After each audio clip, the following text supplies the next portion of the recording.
Long before he stood at the head of a new nation, before his name was etched into history books and monuments, George Washington was simply a boy growing up in the rolling countryside of colonial Virginia. He was born in 1732 into a world still ruled by kings, where the American colonies were subjects of the distant British crown. His father, Augustine, was a planter and landowner, and while the family was comfortable, they were far from aristocrat. When George was just 11 years old, his father died. It was a loss that shaped the boy early, pushing him to take on responsibility far sooner than most. George had limited formal education, but he was observant, curious, and unusually disciplined for his age. He studied mathematics and surveying, and by the age of 16, he was already charting wild lands in western Virginia, lands thick with forests, teeming with wildlife, and echoing with the sounds of an untamed continent. Out there on horseback with maps and compass in hand, he developed not just technical skill but resilience. He learned the value of silence, the weight of decisions, and the patience needed to wait for the right moment. By the time he was 20, he inherited Mount Vernon from his older half-brother Lawrence, and with it came both wealth and responsibility. But George wasn't content to remain a quiet planter. His ambitions grew with every season, and soon he was drawn into military life, joining the Virginia militia during a tense time of colonial unrest. In 1754, at just 22 years old, he found himself at the center of the French and Indian War, a brutal, confusing conflict between European empires fought on American soil. Washington's early military career was marked by inexperience and, at times, failure. He made mistakes, saw men die under his command, and carried the burden of defeat. But he also learned. Each battle taught him something new, not just about tactics, but about leadership, loyalty, and the price of command. He survived illness, injury, and chaos, and by the time the war ended, he had earned a reputation as a man of courage and integrity. Still, when the war was over, he returned to his land at Mount Vernon, intending once again to live a quieter life. There, he built a life with Martha Custis, a wealthy widow with 2 young children. Though they had no children together, their marriage was steady and respectful, and George became deeply devoted to Martha's children as his own. He expanded his estate, experimented with farming techniques, and began to shape not just the land, but the legacy he hoped to leave behind. Yet history was stirring. Across the colonies, tension with Britain was rising. Taxes, laws, and distant decisions by Parliament began to spark outrage. Washington watched it all with growing concern. Though loyal by instinct, he began to feel that something was deeply wrong in the relationship between the colonies and the crown. By the 1770s, his voice joined the chorus calling for rights, for representation, for change. And so, when the Second Continental Congress gathered in 1775 and the colonies prepared for the possibility of war with Britain, it was George Washington they turned to, not because he asked for command, but because he seemed incapable of betraying the trust placed in him. He was named Commander-in-Chief of the Continental Army, a collection of farmers, blacksmiths, and dreamers with little training and few weapons, and from that moment, the weight of a revolution settled on his shoulders. But that part of his story, the long war, the cold winters, the desperate hope, would come next. When George Washington took command of the Continental Army in 1775, he knew that victory would be uncertain. The British had the most powerful military in the world. His army was disorganized, underfunded, and short on everything: guns, food, uniforms, even shoes. But what Washington had and what would carry them through was resolve. Quiet, steady, and unshakable resolve. He led not from behind polished desks, but from horseback, riding through icy winds and muddy fields, through fear and illness and hunger. One of the most remembered winters came at Valley Forge in 1777. The snow was deep, The men were starving, and disease swept through the camp like a ghost in the night. Many thought the revolution would end there, frozen in the Pennsylvania woods. But Washington stayed. He rode among the tents, spoke to the soldiers, shared their hardships. His presence alone gave them hope. He wasn't just a commander. He was a symbol of the cause itself. The war dragged on for 8 long years. Washington lost many battles, but he never lost the war. He learned when to fight and when to retreat. He made alliances, most notably with France.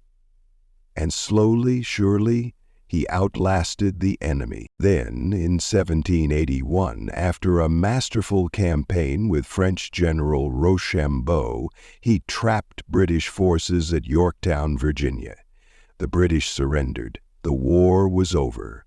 And now came the part that stunned the world. In 1783, Washington resigned his military commission and returned home. He could have seized power. Many leaders throughout history had done just that. Won a war, then declared themselves rulers for life, but not Washington.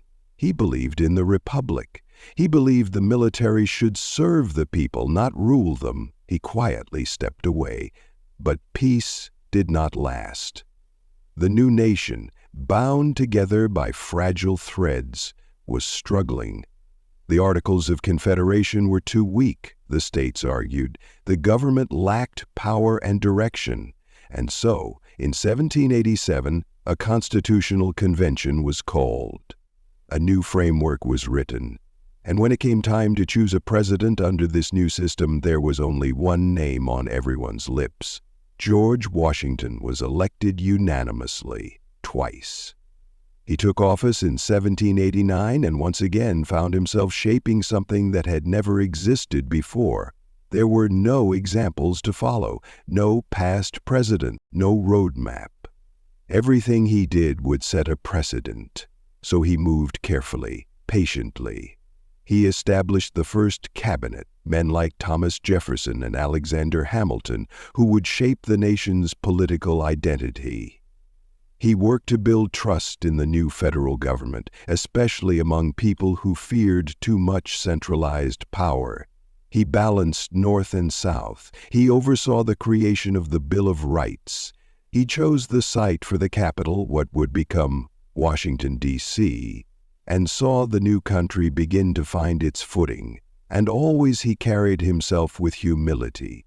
He insisted on being called Mr. President instead of Your Excellency. He dressed plainly. He avoided grandeur. He understood the symbolism of restraint. He served 2 terms and refused a third.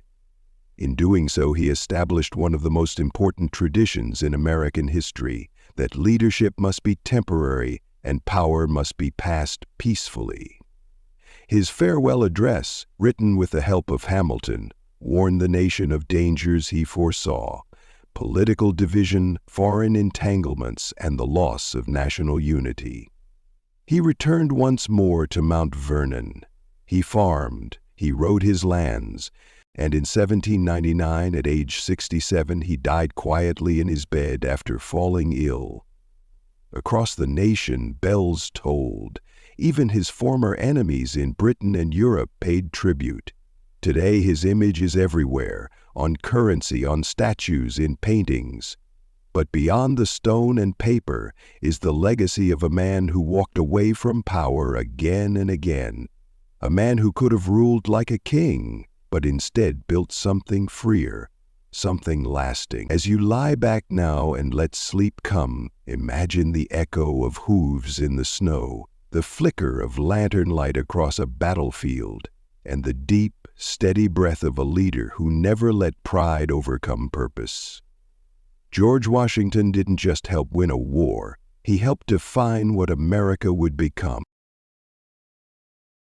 Before there was a nation, before the ink dried on the Declaration of Independence, there was a voice, sharp, passionate, and unwavering.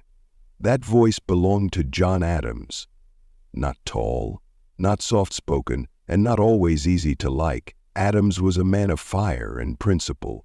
He believed in independence when others still clung to the hope of reconciliation with the British Crown. He was born in 1735 in Braintree, Massachusetts, just a stone's throw from Boston, into a modest farming family. Though his beginnings were humble, his mind was anything but. He studied at Harvard, became a lawyer, and soon found himself in the midst of growing unrest in the American colonies. Adams was fiercely intelligent and deeply principled. Early in his career, he made a choice that stunned many of his fellow patriots. He defended British soldiers accused of murder after the Boston Massacre. Though he supported the cause of liberty, he believed just as strongly in the rule of law. Everyone deserved a fair trial, even those he opposed. That decision would follow him for years, a mark of his integrity and his stubborn refusal to take the easy path. When tensions with Britain exploded, Adams emerged as one of the most influential voices in the Continental Congress. He wasn't charismatic like Jefferson or poetic like Washington, but he was relentless. He served on countless committees, debated tirelessly, and pushed for one thing above all: independence. It was Adams who championed Jefferson as the writer of the Declaration, and it was Adams who fought to make sure that document became more than words on paper. When July 4, 1776 finally arrived and the colonies declared themselves free, Adams was at the very center of it. He later said, "The second day of July will be celebrated by succeeding generations." He got the date a bit wrong, but not the importance. After independence was declared, Adams didn't rest. He was sent across the Atlantic to secure vital diplomatic alliances, first with France, then with the Netherlands. He crossed stormy seas, faced illness and danger, and spent years away from his beloved wife Abigail and their children. Through countless letters, John and Abigail stayed close. She was not just his wife, but his confidant, his advisor, his anchor. Their correspondence is one of the most remarkable in American history, full of warmth, wit, and honest love. As the war ended and the new government began to take shape, Adams became vice president under Washington. It was not a role he enjoyed. He called it the most insignificant office ever the invention of man contrived. But he served faithfully, as he always did. Then in 1797, when Washington stepped down, John Adams became the second president of the United States. But this new chapter would not be an easy one. He was following a legend. The country was divided, and foreign threats loomed on the horizon. When John Adams stepped into the presidency in 1797, the United States was still finding its footing. The Constitution was barely a decade old. The wounds from the Revolution were still fresh, and abroad new storms were brewing. France and Britain were at war, and both powers expected the young American nation to take sides. But Adams believed that America must stay neutral. He saw the risks of being pulled into European conflict too soon, risks to the fragile economy, to national unity, and to the very idea of American independence. Yet neutrality came at a cost. French ships began seizing American merchant vessels at sea. Tensions soared. Many in Adams's own party, the Federalists, clamored for war. Some dreamed of glory and expansion. But Adams, cautious and deliberate, refused to give in. Instead, he sent envoys to negotiate peace. That decision, widely mocked at the time, may have been his greatest legacy. It became known as the Quasi-War, an undeclared naval conflict that simmered from 1798 to 1800. American and French ships exchanged fire, but it never erupted into full-scale war. Adams endured bitter political attacks, even from former friends like Alexander Hamilton. Still, he held firm. In 1800, a peace treaty was signed with France. The war was averted. Adams had kept the country out of the chaos, but at great personal cost. Back home, political factions were growing more poisonous by the day. Adams had always been suspicious of parties. He warned that they would divide the country, and in his time they already had. Federalist versus Democratic Republicans, Adams versus Jefferson. It was in this atmosphere of rivalry and fear that the Alien and Sedition Acts were passed, laws that allowed the government to detain foreigners and punish critics. Adams signed them, believing they would protect national security. But many saw them as a betrayal of free speech. His popularity plummeted. Then came the election of 1800. It was one of the most vicious in history. Adams faced off against Thomas Jefferson, his old friend turned political rival. The campaign was filled with insults, slander, and deep divisions. When Jefferson won, Adams left Washington quietly without attending the inauguration. He rode alone in the early morning light back to his farm in Massachusetts. His political career was over. But history was far from done with him. He spent the final decades of his life writing, reading, and reflecting. He and Jefferson, once close, then bitter enemies, found their way back to friendship. In their twilight years, they wrote letters to each other, dozens of them, debating philosophy, religion, and the meaning of America. They both lived to see the country grow beyond their wildest hopes. And then, in one of history's most poetic moments, John Adams died on July 4, 1826, exactly 50 years after the Declaration of Independence. His final words were said to be, "Thomas Jefferson survives." He didn't know that Jefferson had died just a few hours earlier. Today, Adams is remembered as a founder, a statesman, and a defender of principle over popularity. He never craved power. He never wanted to be loved. But he wanted to serve, and he did so through storm and struggle with fierce honesty. Now, as you settle into quiet rest, picture the flicker of a fireplace at Peacefield, Adams's home, where an old man smiles faintly as he folds a letter from an old friend. The revolution is over, the battles are past, and the voices of freedom echo gently through the room. His story reminds us that leadership isn't always easy, and that sometimes doing the right thing means standing alone. In the green hills of Virginia, among fields of tobacco and swaying trees, a red-haired boy was born in 1743 into a world both refined and rough. His name was Thomas Jefferson. From his earliest days, Jefferson was a child of books and forests, someone as comfortable with Latin texts as he was riding a horse through the wild Virginia woods. His mind was hungry and endless. He loved music, architecture, mathematics, botany, and above all, ideas. By the time he was a young man, he could read in several languages and was already dreaming of what a freer, fairer world might look like. Jefferson studied law and was drawn into the political turmoil of colonial America. He watched as the British government tightened its grip on the colonies, raising taxes, sending troops, and silencing dissent. Jefferson believed deeply in liberty and self-governance. But unlike men of war, Jefferson's weapon was the pen. And when it came time to make the case for independence, it was his voice, quiet but brilliant, that was chosen to speak for an entire people. In 1776, at the age of 33, Jefferson was tasked with writing the Declaration of Independence.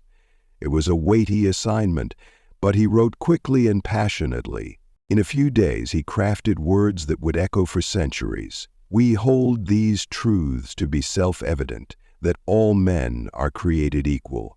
Those words stirred a revolution and became the moral heart of a new nation. They were not perfect. They left out women, Native Americans, enslaved people, but they were a starting point, a promise to be fulfilled over generations.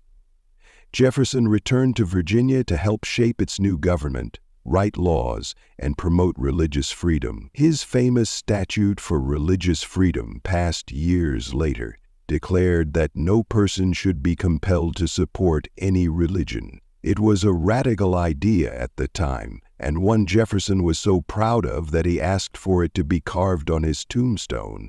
But his life was not all idealism. Jefferson was a wealthy landowner, and with his wealth came contradictions.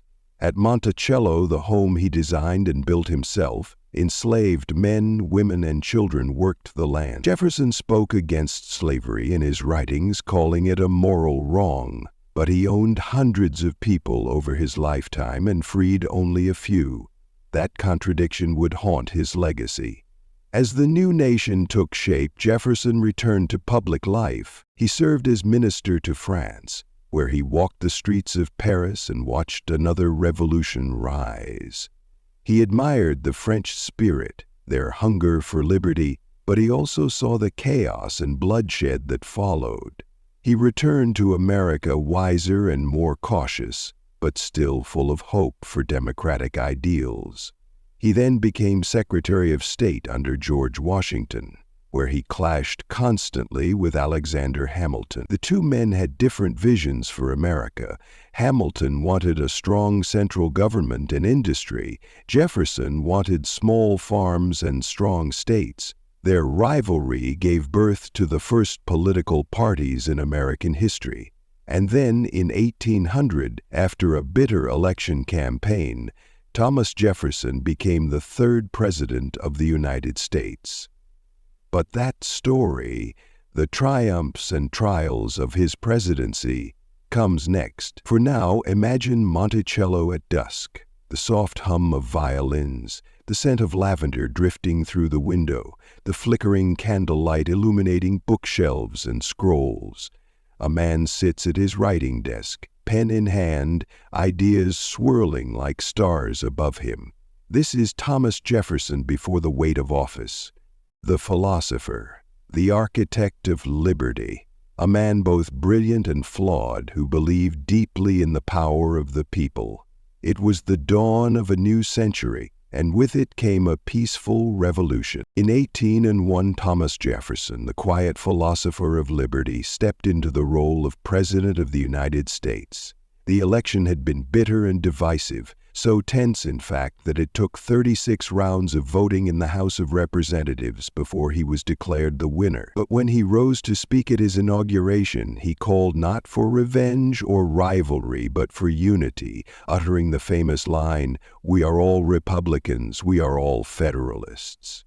With those words, Jefferson tried to calm a nation still learning how to be a democracy. Jefferson believed deeply in a government that governed less.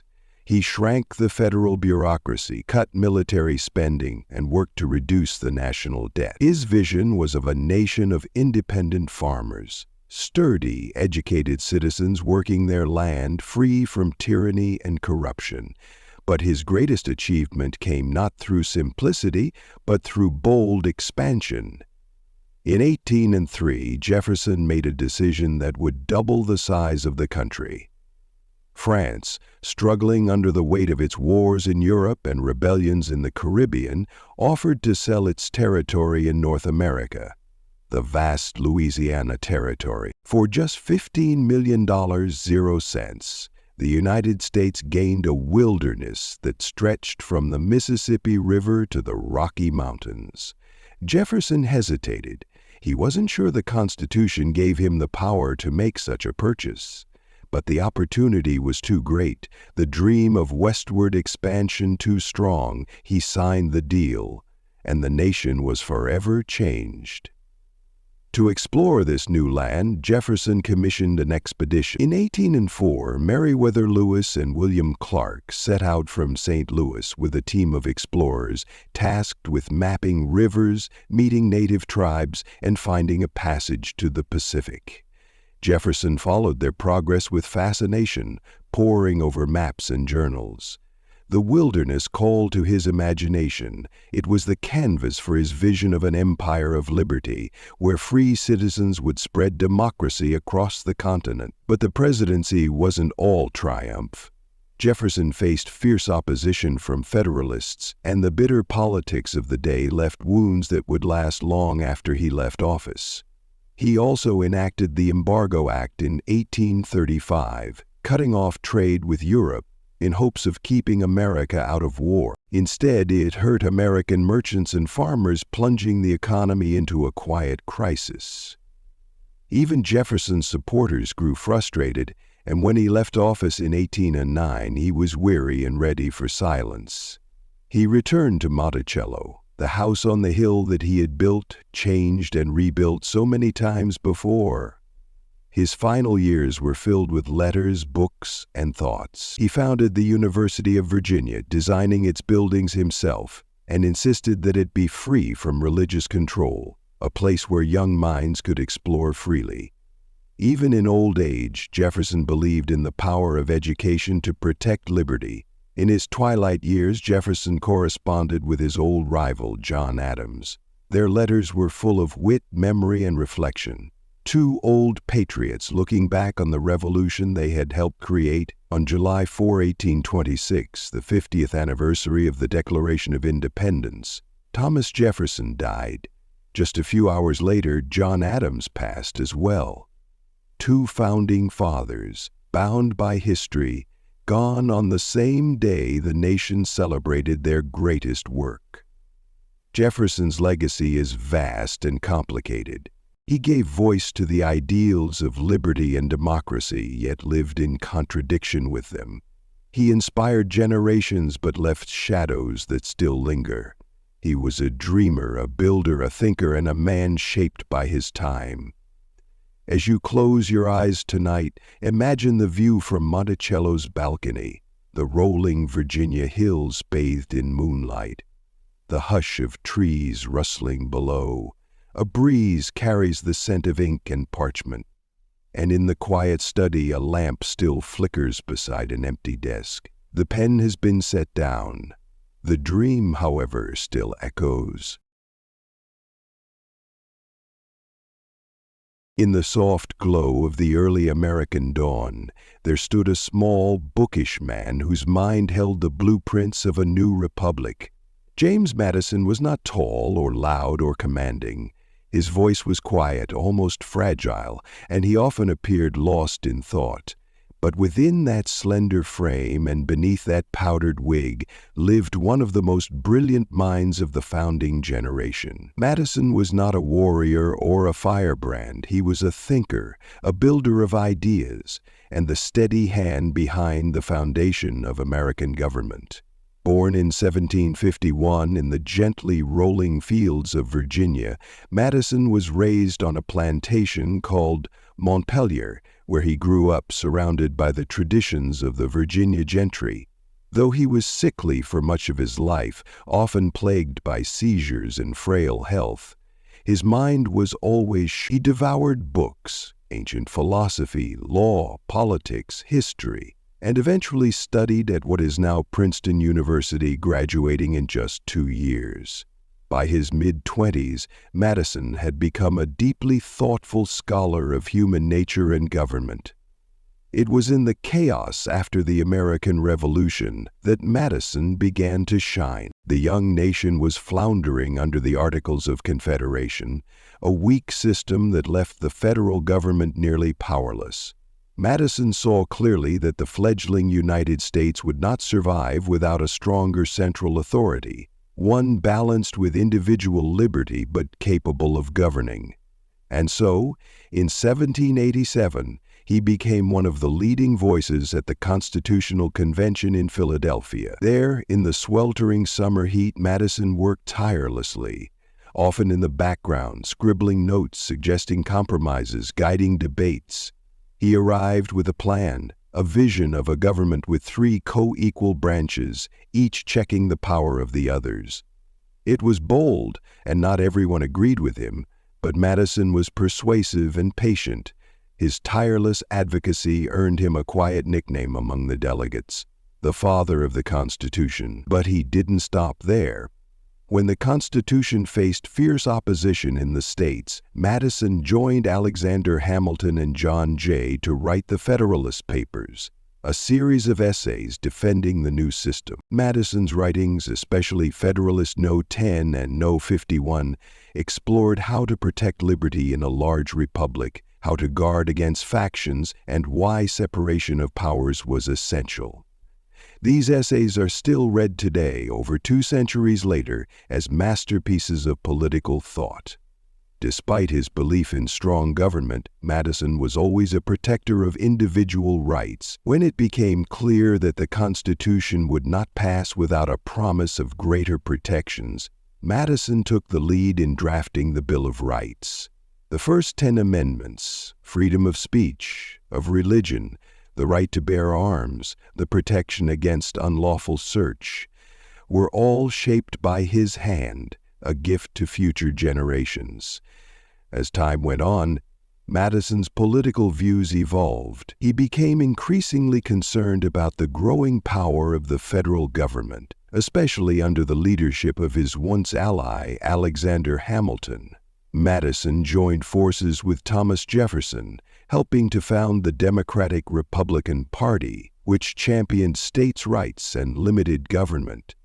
The 2 men became close friends and collaborators, shaping much of early American political thought together. In 1801, Madison became Jefferson's Secretary of State, helping guide the country through major events like the Louisiana Purchase and the Lewis and Clark expedition.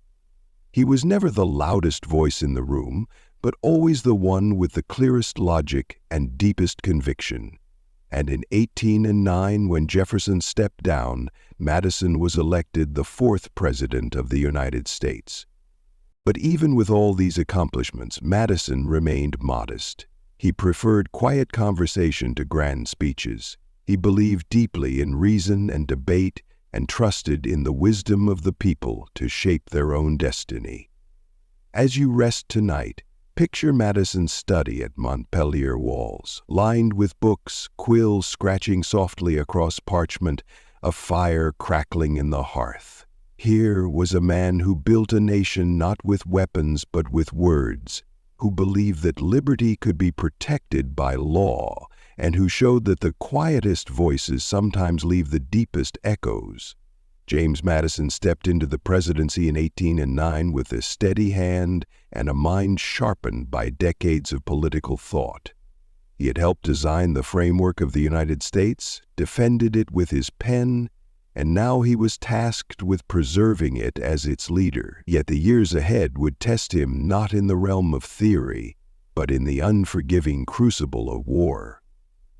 Though small in stature, Madison would be forced to stand tall in the face of international pressure, domestic uncertainty, and a second conflict with the mightiest empire in the world, Great Britain. The trouble had been brewing for years. Tensions between the United States and Britain were simmering due to trade restrictions, British interference with American shipping, and, most provocatively, the impressment of American sailors boarding U.S. ships and taking men by force, claiming they were deserters.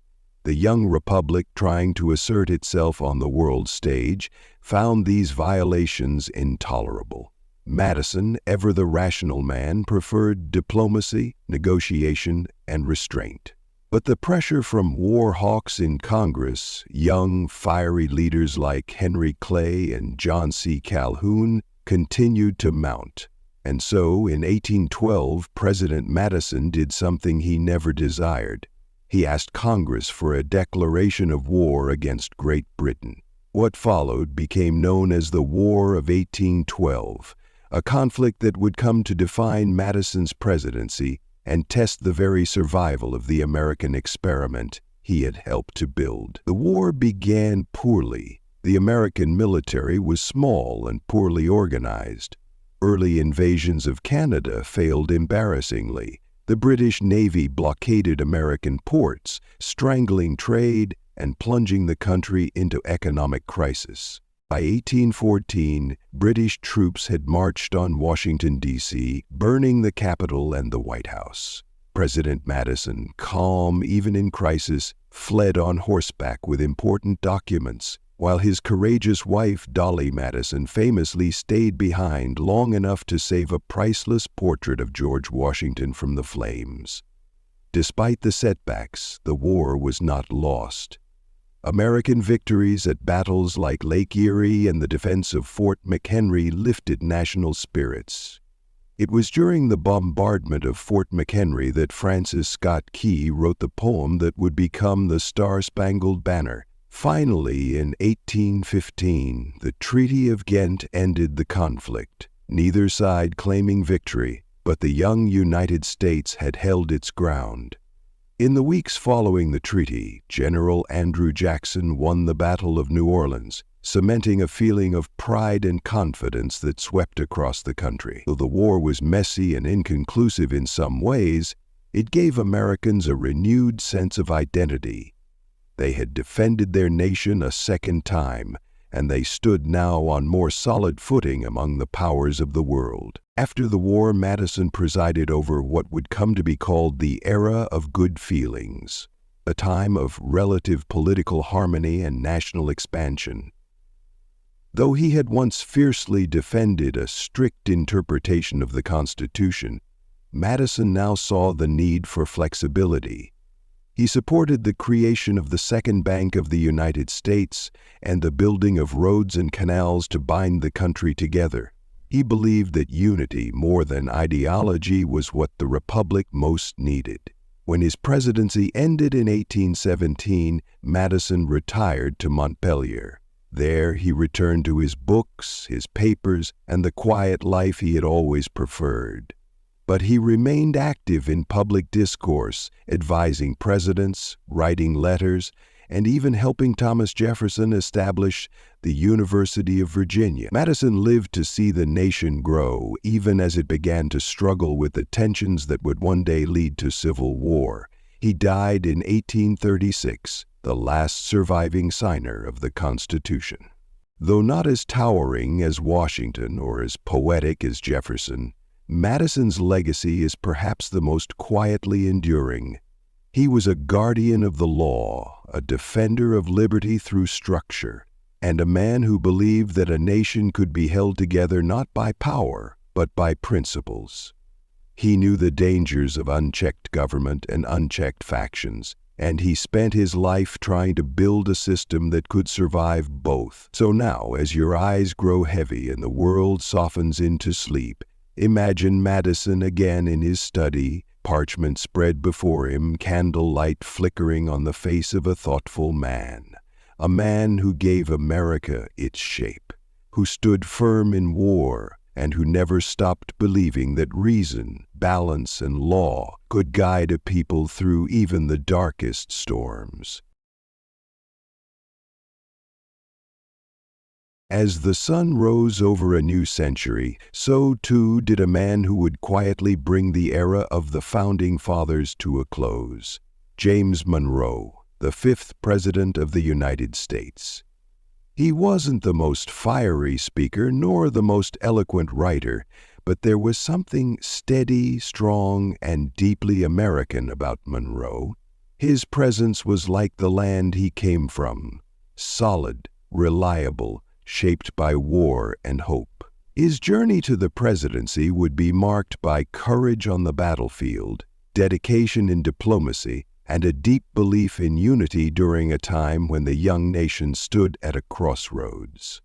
Monroe was born in 1758 in Westmoreland County, Virginia, just a short distance from where George Washington and James Madison had drawn their first breaths. Like them, Monroe would come of age during the storm of revolution. At the age of 18, he left college to fight in the Continental Army, crossing the icy Delaware River with Washington and taking a bullet in the shoulder at the Battle of Trenton. He wore the scar for the rest of his life, a quiet badge of honor, proof of his loyalty to the dream of independence. After the war, Monroe studied law under Thomas Jefferson and was swept into the world of politics. He served as a senator, then governor of Virginia, and then as a diplomat during the administrations of Washington, Adams, and Jefferson. During his time abroad, he helped negotiate the Louisiana Purchase, the single largest land acquisition in U.S. history, which doubled the size of the country and opened the door to westward expansion. He had stood in the halls of European power and argued for the dignity of the fledgling republic. He understood both the promise and the peril of growing influence.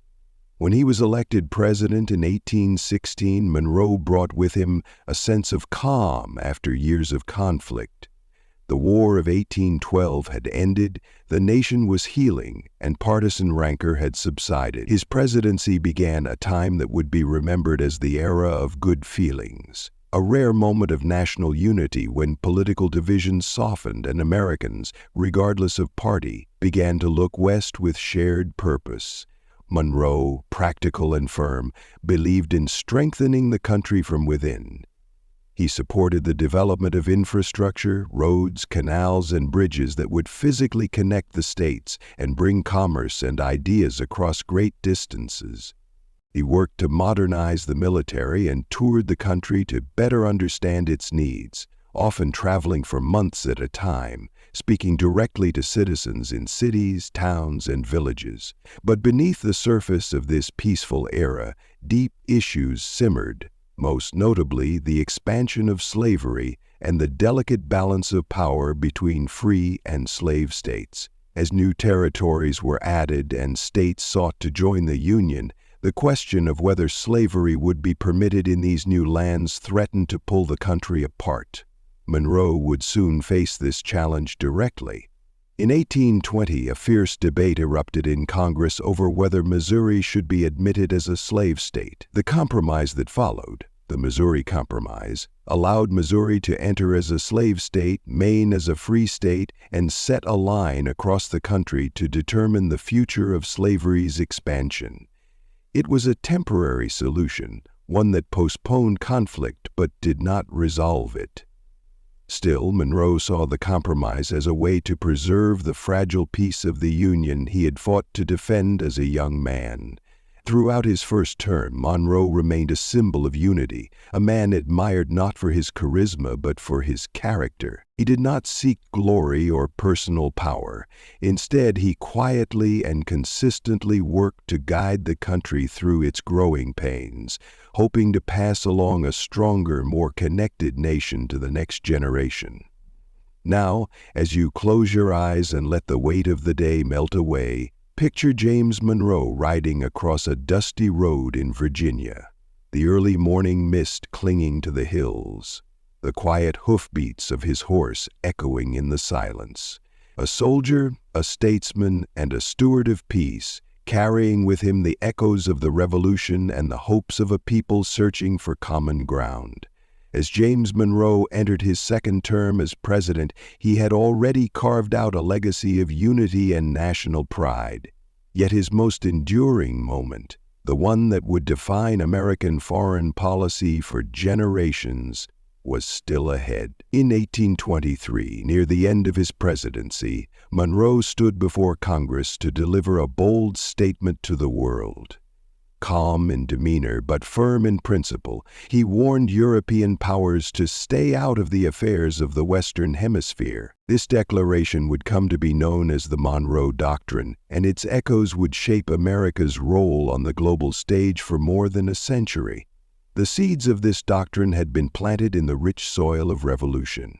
Across Latin America, nations were rising up against Spanish and Portuguese rule, declaring independence and yearning for self-governance.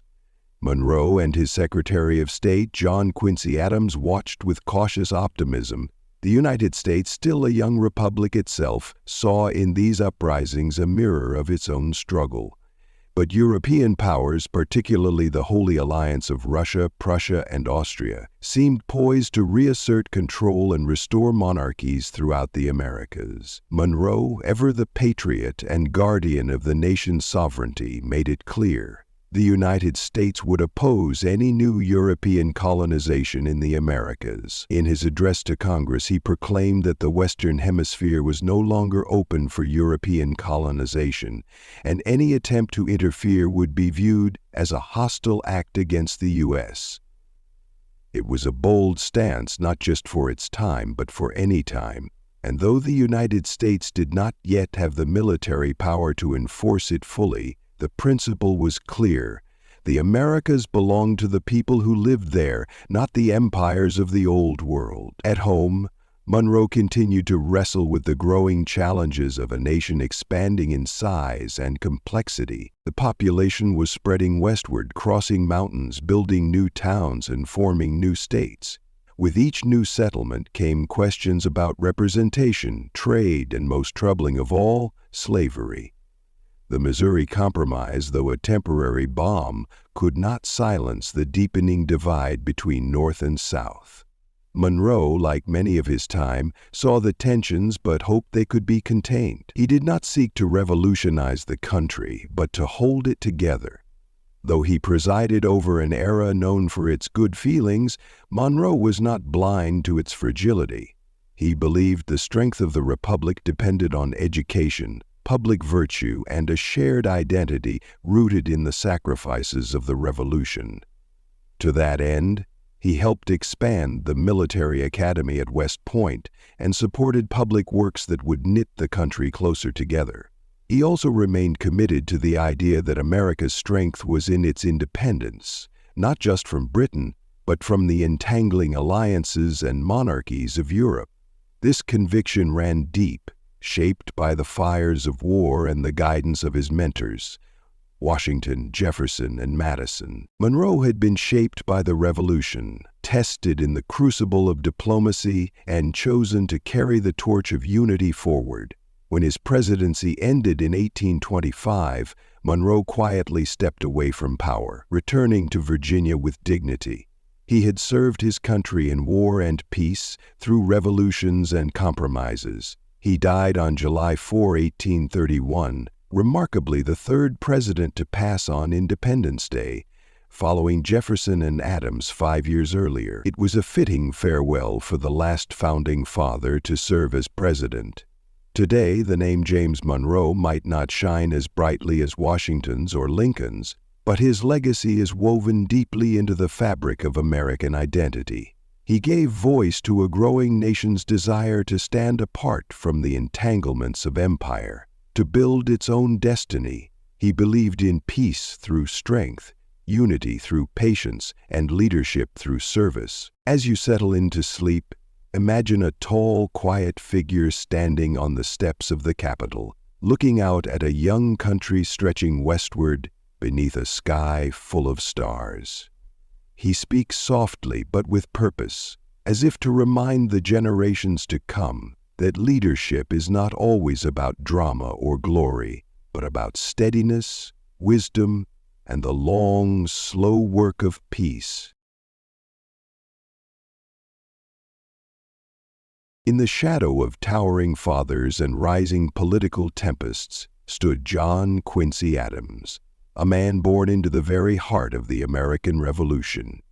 He was the son of John Adams, the second President of the United States, and Abigail Adams, whose letters still echo with insight and wisdom. From the beginning, John Quincy was not raised to seek power, but to serve, not to be adored, but to be useful. He was quiet, fiercely intelligent, and driven by a sense of duty that few of his contemporaries could match. And yet, when he ascended to the presidency in 1825, he found himself at odds with the spirit of the time, a man of principle in an age hungry for spectacle.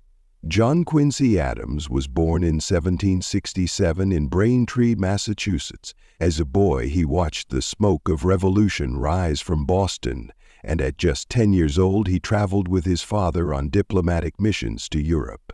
While other children played, John Quincy studied languages, history, and philosophy in foreign courts. He met Catherine the Great in Russia, observed the chaos of the French Revolution, and learned diplomacy from the inside out. By the time he was in his early 20s, he was already one of the most capable statesmen of his generation. His career before the presidency was a brilliant arc of public service. U.S. Minister to the Netherlands, Prussia, Russia, and the United Kingdom, U.S. Senator and Secretary of State under President James Monroe. It was in this last role that he shone brightest. He was the architect behind the Monroe Doctrine, using his sharp intellect and deep understanding of global politics to craft a statement that would guard the Western Hemisphere for generations. He negotiated the treaty that acquired Florida from Spain and helped define the northern boundary with Canada. By the time Monroe's presidency ended, Adams was widely seen as the most qualified man in the nation to lead, yet his election was marred by controversy. In the bitterly contested race of 1824, no candidate won a majority in the Electoral College. The decision fell to the House of Representatives, and after much politicking, Adams was chosen over Andrew Jackson. When Adams appointed Henry Clay, another candidate in the race, as his Secretary of State, Jackson's supporters cried foul, calling it a corrupt bargain. Though no evidence of wrongdoing ever surfaced, the accusation haunted Adams's presidency from the start. Still, he tried to govern with vision. Adams dreamed of a nation united not just by laws and roads, but by culture, education, and scientific progress. He proposed building a national university, a naval academy, and a network of observatories. He believed government should invest in the intellectual and moral improvement of its citizens. But the political winds had shifted. The age of Jeffersonian democracy was giving way to Jacksonian populism. Adams's high-minded proposals were mocked as elitist and unrealistic. His opponents painted him as cold, aloof, and out of touch with the common man. In truth, Adams was not a man of charisma or charm. He didn't campaign in the traditional sense, refusing to indulge in the mudslinging that had begun to dominate American politics. He believed the office of the president should rise above petty squabbles, but his refusal to play the game left him isolated, and his 4 years in office were marked by frustration and political deadlock. Yet even amid these struggles, Adams remained a man of deep personal conviction. He woke before dawn to swim in the Potomac, read and wrote constantly, and kept a detailed diary that today offers one of the most insightful windows into early American life and government. He believed in public service as a calling, not a career, and though his presidency was troubled, he never abandoned his ideals. When John Quincy Adams left the White House in 1829 after losing to Andrew Jackson, many assumed his public life was over. He was, after all, in his early 60s, a time when most men retired to their estates and slipped into private life. But Adams was not like most men. For him, politics was not about power, it was about purpose. And so, in a rare move for a former president, he returned not to quiet retirement, but to Congress, winning a seat in the House of Representatives in 1830. What followed was one of the most extraordinary second acts in American political history. In the House, Adams was no figurehead. He was a force. He served for nearly 2 decades, longer than he had spent in any other public office. He was older than many of his colleagues, grayer, and often gruffer, but he was also wiser, unshaken by public opinion, and utterly fearless in pursuit of what he believed was right. He quickly earned the nickname Old Man Eloquent, not just for his classical education and powerful speeches, but for his unrelenting moral compass. The issue that consumed him more than any other was slavery. Though born into a society where slavery was common, Adams had long been uneasy with it. Over time, that unease hardened into conviction. In Congress, he became the most outspoken opponent of the peculiar institution, challenging its defenders in a political climate that was growing ever more hostile and dangerous. He knew he was often alone in this fight, but he never backed down. One of his most famous battles came against the so-called gag rule, a rule adopted by Congress in 1836 that automatically tabled any petitions related to slavery, preventing them from being discussed. To Adams, this was not just censorship, it was a violation of the First Amendment. He protested again and again, standing in the well of the House to present petitions anyway, often facing jeers, threats, and attempts at censure. Year after year, he pressed the matter until finally, in 1844, he triumphed. The gag rule was repealed, an enormous victory for free speech and a small crack in the wall of slavery. But Adams didn't stop there. In 1841, he stood before the Supreme Court in one of the most remarkable cases in American legal history, United States v. the Amistad.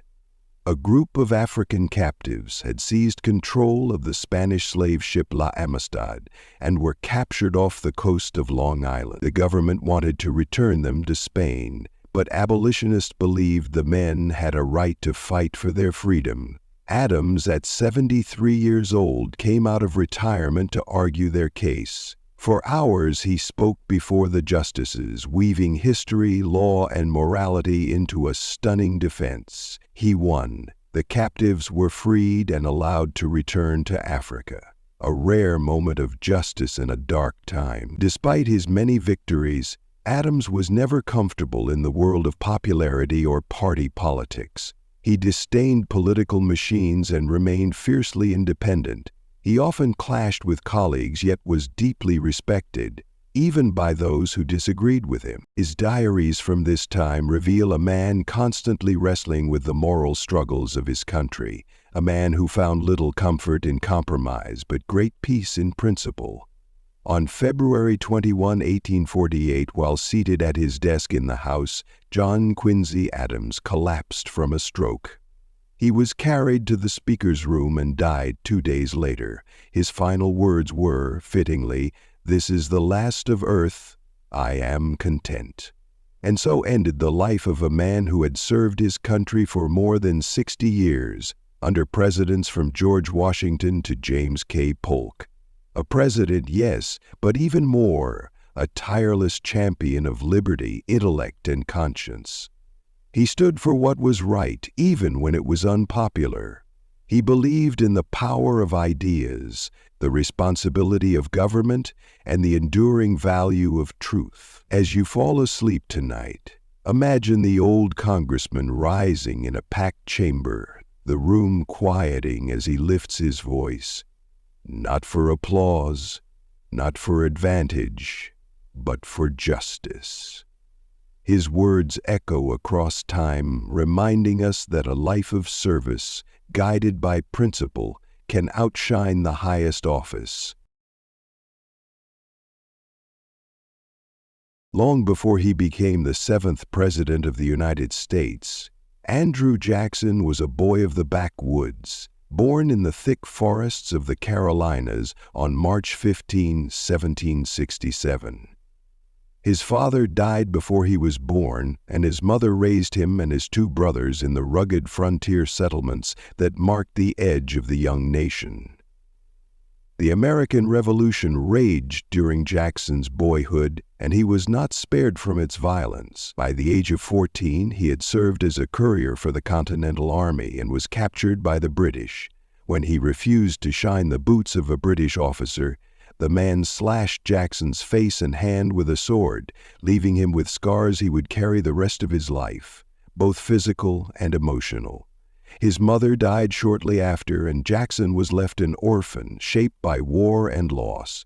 He grew into a fierce, self-made man. He studied law, moved west to Tennessee, and built a reputation as a skilled lawyer and charismatic leader. But it was not just his mind that earned him attention, it was his fire.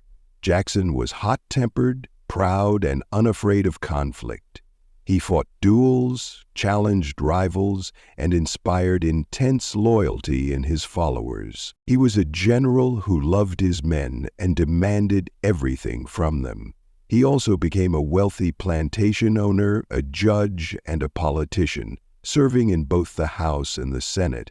But it was the War of 1812 that made Andrew Jackson a national hero. When British forces invaded the southern United States, Jackson was called to defend New Orleans. His army was a motley group of soldiers, militiamen, free black volunteers, pirates, and native allies. Against all odds, Jackson led them to a stunning victory in the Battle of New Orleans in January 1815, even though the war had technically already ended with the signing of the Treaty of Ghent weeks earlier. News traveled slowly, and in that brief moment of triumph, Jackson became a legend. People called him Old Hickory, a nickname that came from his soldiers who said he was as tough as the wood of a hickory tree. After the war, Jackson continued to serve as a military leader. He led campaigns in Florida that resulted in the annexation of the territory and took harsh actions against Native American tribes. Decisions that would later become some of the most controversial chapters of his legacy. He was seen as a man who brought order and victory, but also as someone willing to use force without hesitation. When Jackson ran for president in 1824, he won the most popular and electoral votes, but not a majority. The election was decided in the House of Representatives, and John Quincy Adams was chosen instead. Jackson called it a corrupt bargain, and the bitter defeat ignited a firestorm. 4 years later, he returned with an unstoppable wave of popular support and won the presidency in 1828. For the first time, a man born in poverty, a man from the frontier, not the Eastern elite, had risen to the highest office in the land. His supporters saw it as a revolution. His enemies saw it as a threat to tradition. Andrew Jackson's presidency would usher in a new era of American politics, marked by fierce debates, bold decisions, and lasting consequences. But behind the strongman image was a complex figure, stubborn, loyal, vengeful, visionary, and unshakably confident in his beliefs. He was a man of deep contradictions, both revered and reviled. As you drift to sleep tonight, imagine the roaring Mississippi River, the creak of saddles on a battlefield, the sound of boots in the mud of New Orleans. Picture a tall, lean man with a weathered face and piercing eyes, standing firm at the edge of the Republic, ready to fight for what he saw as the will of the people. When Andrew Jackson stepped into the White House in 1829, he carried with him not just the hopes of his supporters, but the bruises of old battles and a heart still fueled by outrage over what he had called a corrupt bargain. His inauguration was unlike any before it. Thousands of common people flooded the Capitol, cheering the man they saw as their champion. Crowds surged into the White House, muddy boots on fine carpets, elbowing their way toward bowls of punch. It was a moment of chaotic celebration, a signal that the age of the common man had truly arrived. Jackson viewed his presidency not as a reward but as a responsibility to guard the nation against what he believed were the corrupting influences of wealth, privilege, and entrenched power. He came to Washington with deep distrust of the federal government's financial institutions, especially the Bank of the United States, which he saw as a tool for the rich to control the nation's economy. Jackson believed in hard currency, not paper notes, and he made it his mission to destroy the national bank. In 1832, he vetoed its recharter, and over the next years he drained its funds and shifted them to state banks. This bold move earned him praise from farmers and small business owners, but it also sowed seeds of financial instability. Jackson also redefined the power of the presidency. He wielded the veto not just for constitutional objections, but as a political weapon. He believed he alone had the mandate of the people, and he was willing to challenge Congress, the Supreme Court, and even his own cabinet to carry out what he saw as the people's will. His critics called him a tyrant. His supporters called him a hero. No president before had claimed such direct connection to the electorate. But Jackson's presidency was also marked by tragedy and enduring controversy, especially regarding Native American policy. In 1830, he signed the Indian Removal Act, which gave the federal government power to relocate native tribes from their ancestral lands to territory west of the Mississippi. He argued it would save them from extinction, but the reality was harsh and brutal. thousands were forced to march in what became known as the Trail of Tears, a journey that led to the death of thousands. Jackson believed it was necessary for progress, but history would never forget the suffering it caused. He also faced one of the greatest constitutional crises of the era during the nullification crisis. South Carolina, angry over federal tariffs, claimed it had the right to nullify federal laws and even threatened secession. Jackson, though a Southerner and a states' rights advocate in many ways, stood firm on preserving the Union. He declared nullification treason and prepared for war if necessary. Ultimately, a compromise was reached, but Jackson's willingness to use force showed his iron will. He would not let the country come apart. In his final years in office, Jackson helped shape the Democratic Party and set the tone for modern populism. He was never afraid of a fight. He was fiercely loyal to friends and ruthless to enemies. He governed from instinct as much as from principle, and his impact on the presidency was undeniable. When he left office in 1837, he left behind a country forever changed by his strength of personality.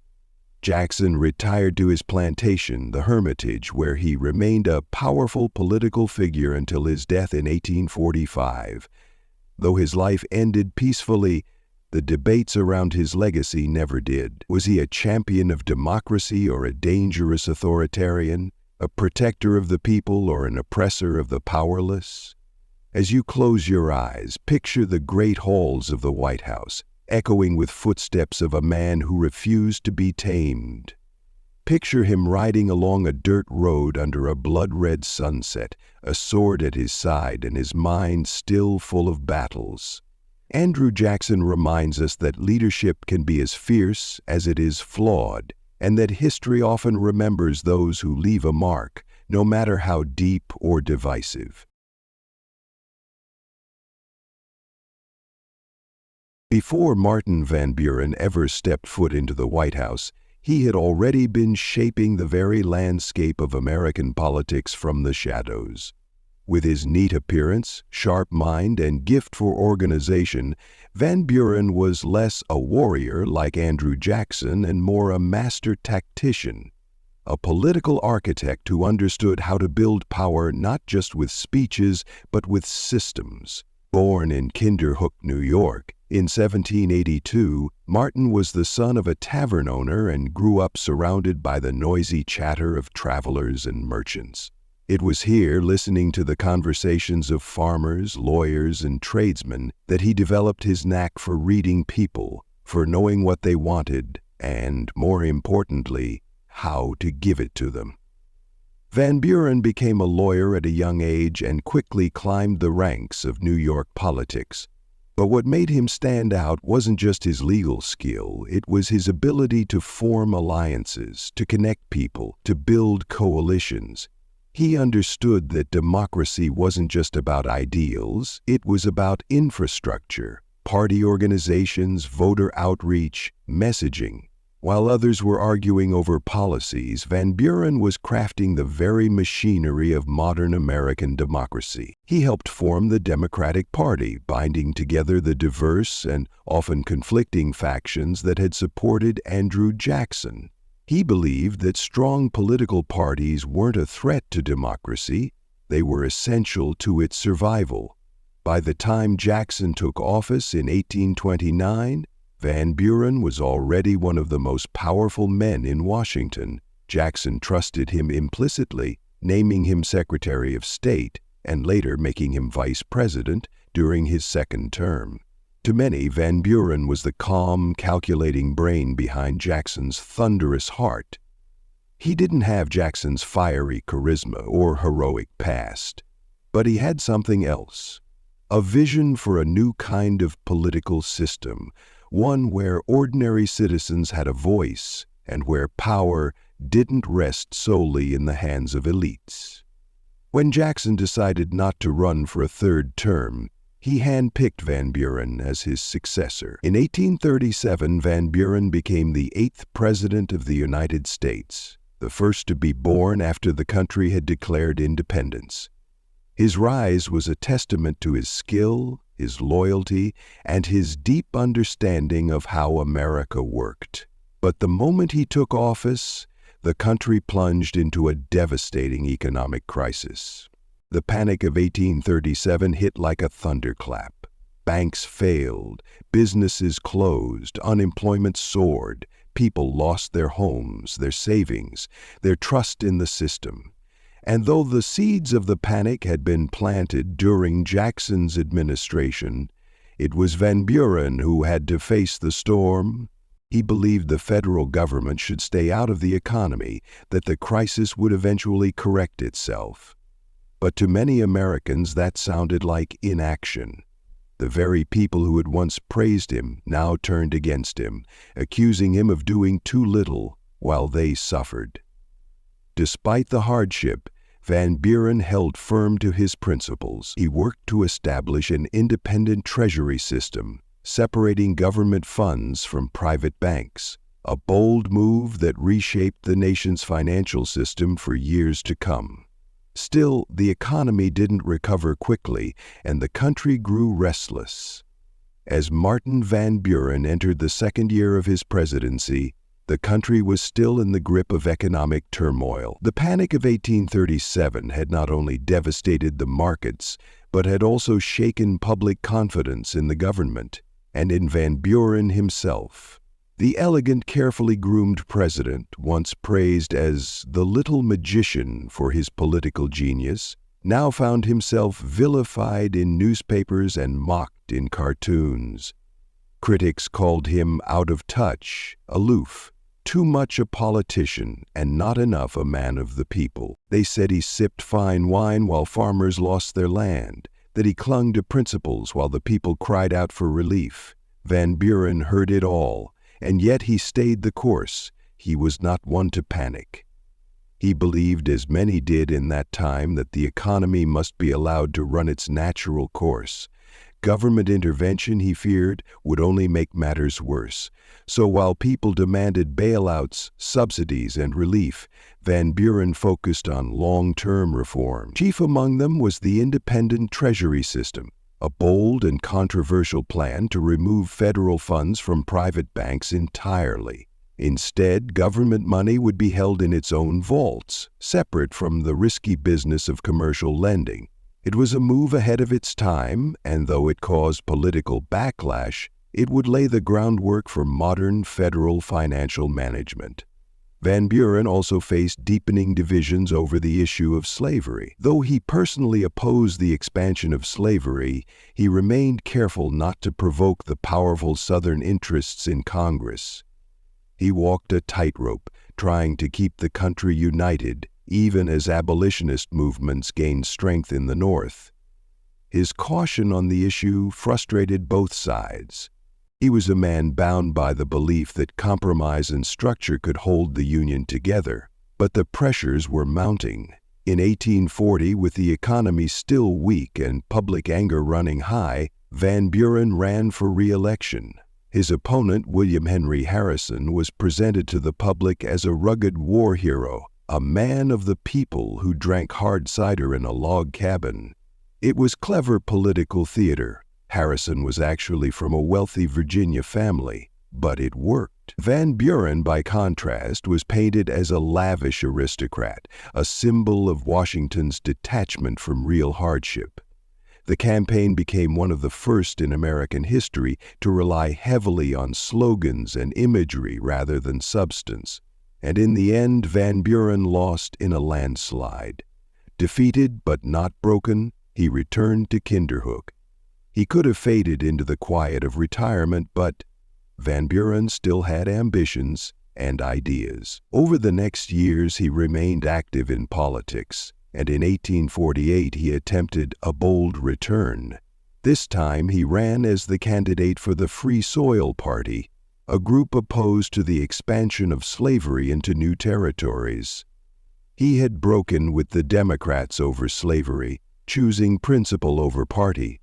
Though he had no real chance of winning, his campaign sent a powerful message that slavery was no longer a political issue to be avoided, but a moral challenge that demanded a national reckoning.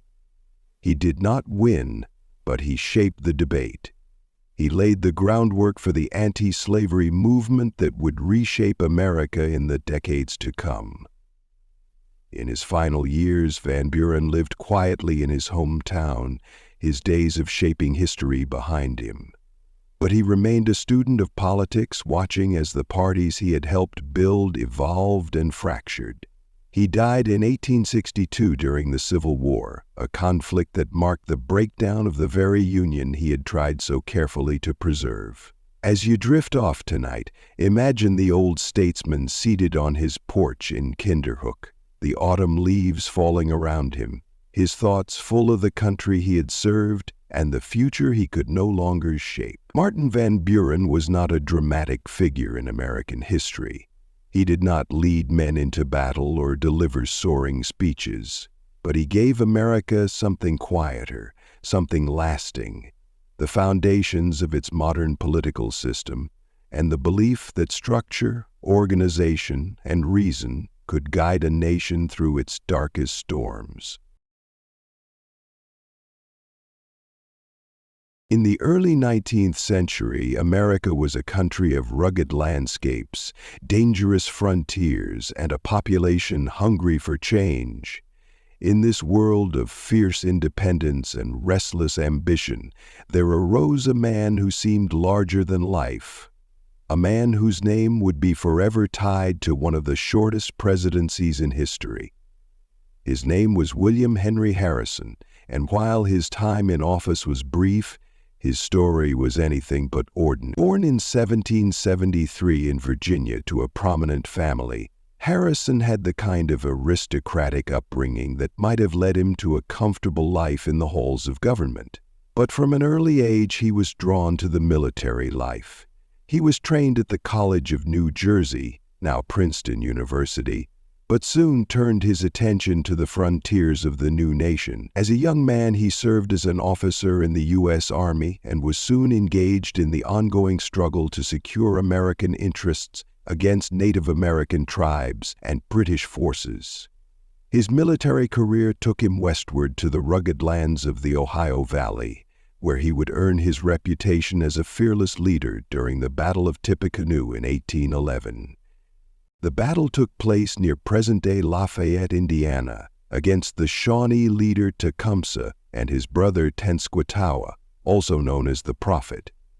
Tecumseh's confederation of Native American tribes had been resisting the encroachment of settlers into their lands, and Harrison, then the governor of the Indiana Territory, was tasked with curbing their influence. The battle was fierce, but Harrison's forces managed to push back the Shawnee warriors, earning Harrison the nickname Old Tippecanoe.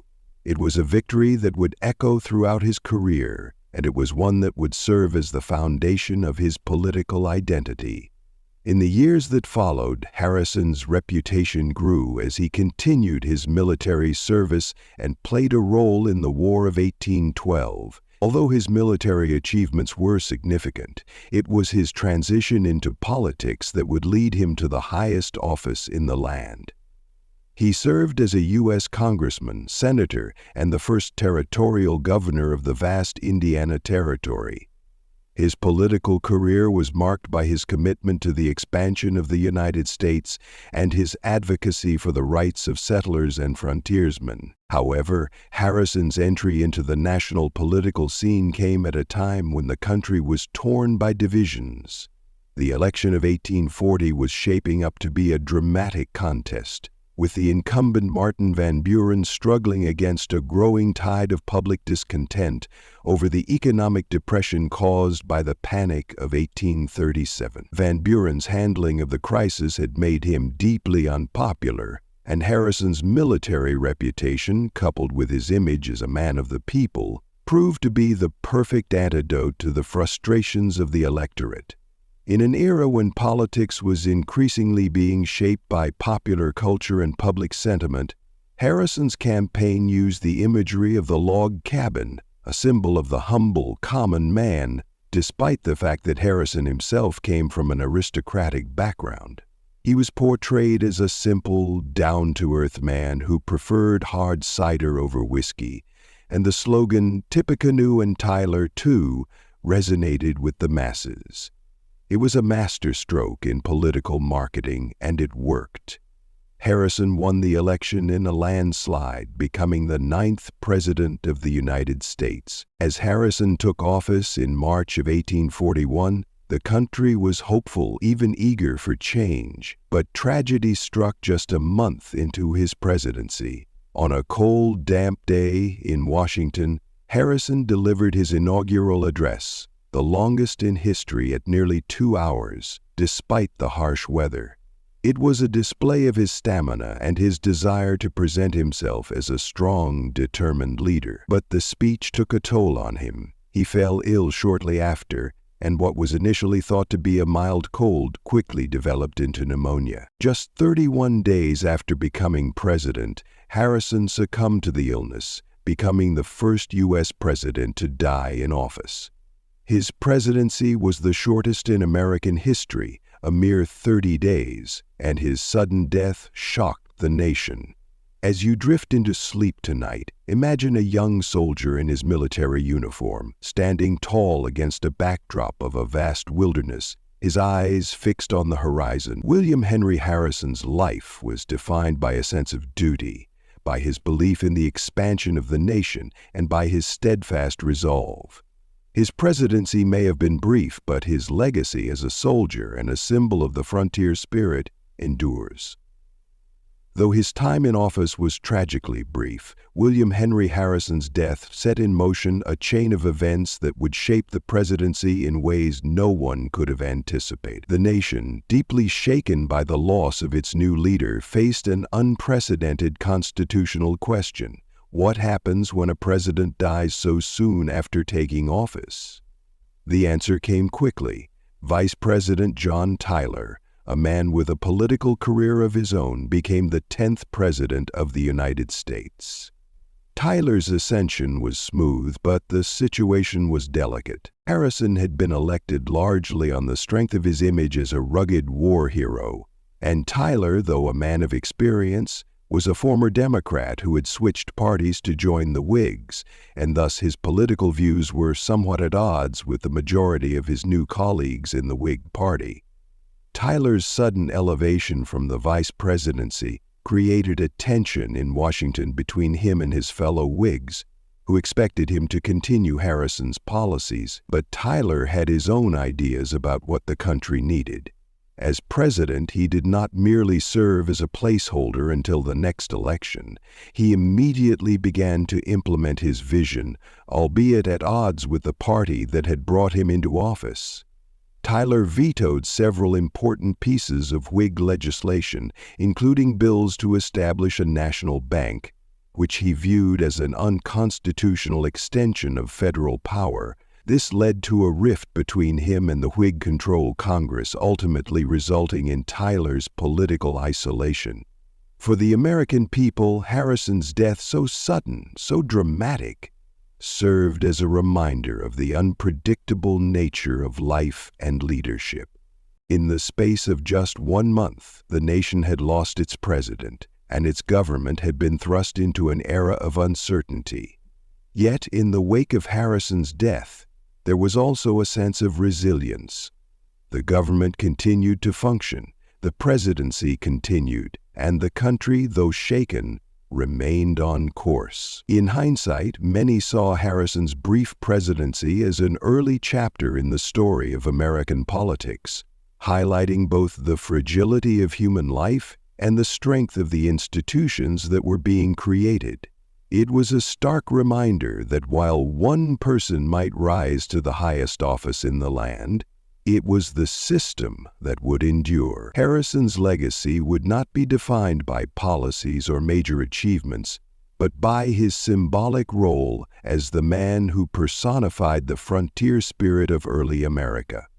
His death underscored the ever-present need for stability and continuity in government, even when the unexpected happens. And as you drift off to sleep tonight, think of a man who lived through wars, who saw the expansion of a new country and felt the weight of its growing pains. Imagine Harrison standing in the early dawn of American history, looking toward the uncharted horizon, ready to lead. Though his life was cut short, the spirit of that frontier leader continues to echo in the heart of America. John Tyler's rise to the presidency was as unexpected as it was controversial. Born in 1790 in Virginia, Tyler was the son of a wealthy planter and a man who had enjoyed a privileged upbringing.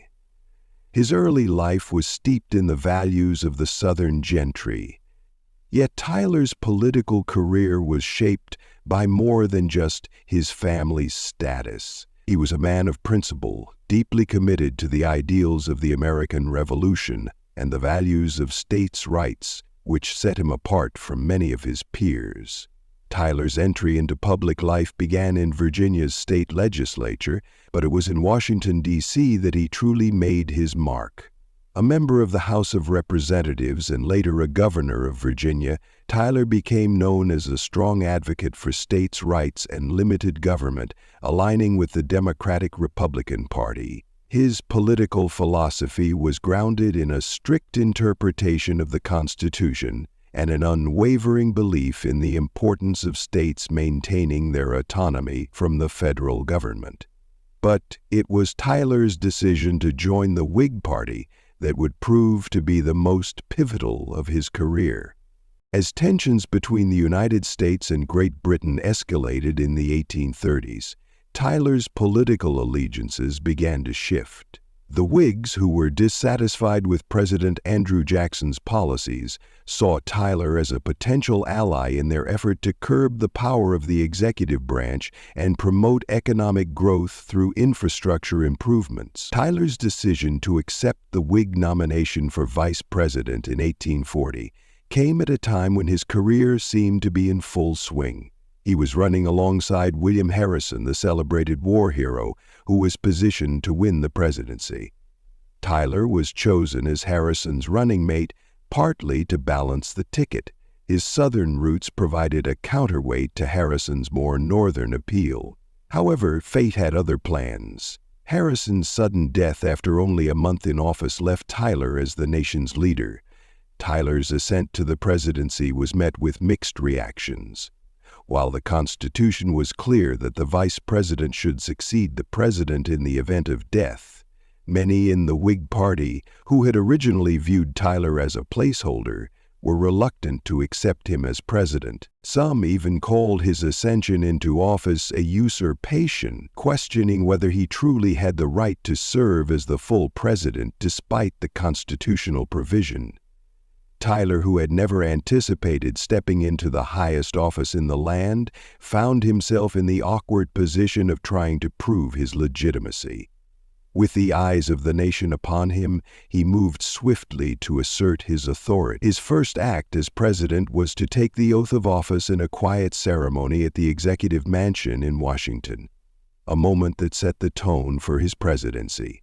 A man who, despite not seeking the position, would not shy away from the responsibilities that came with it.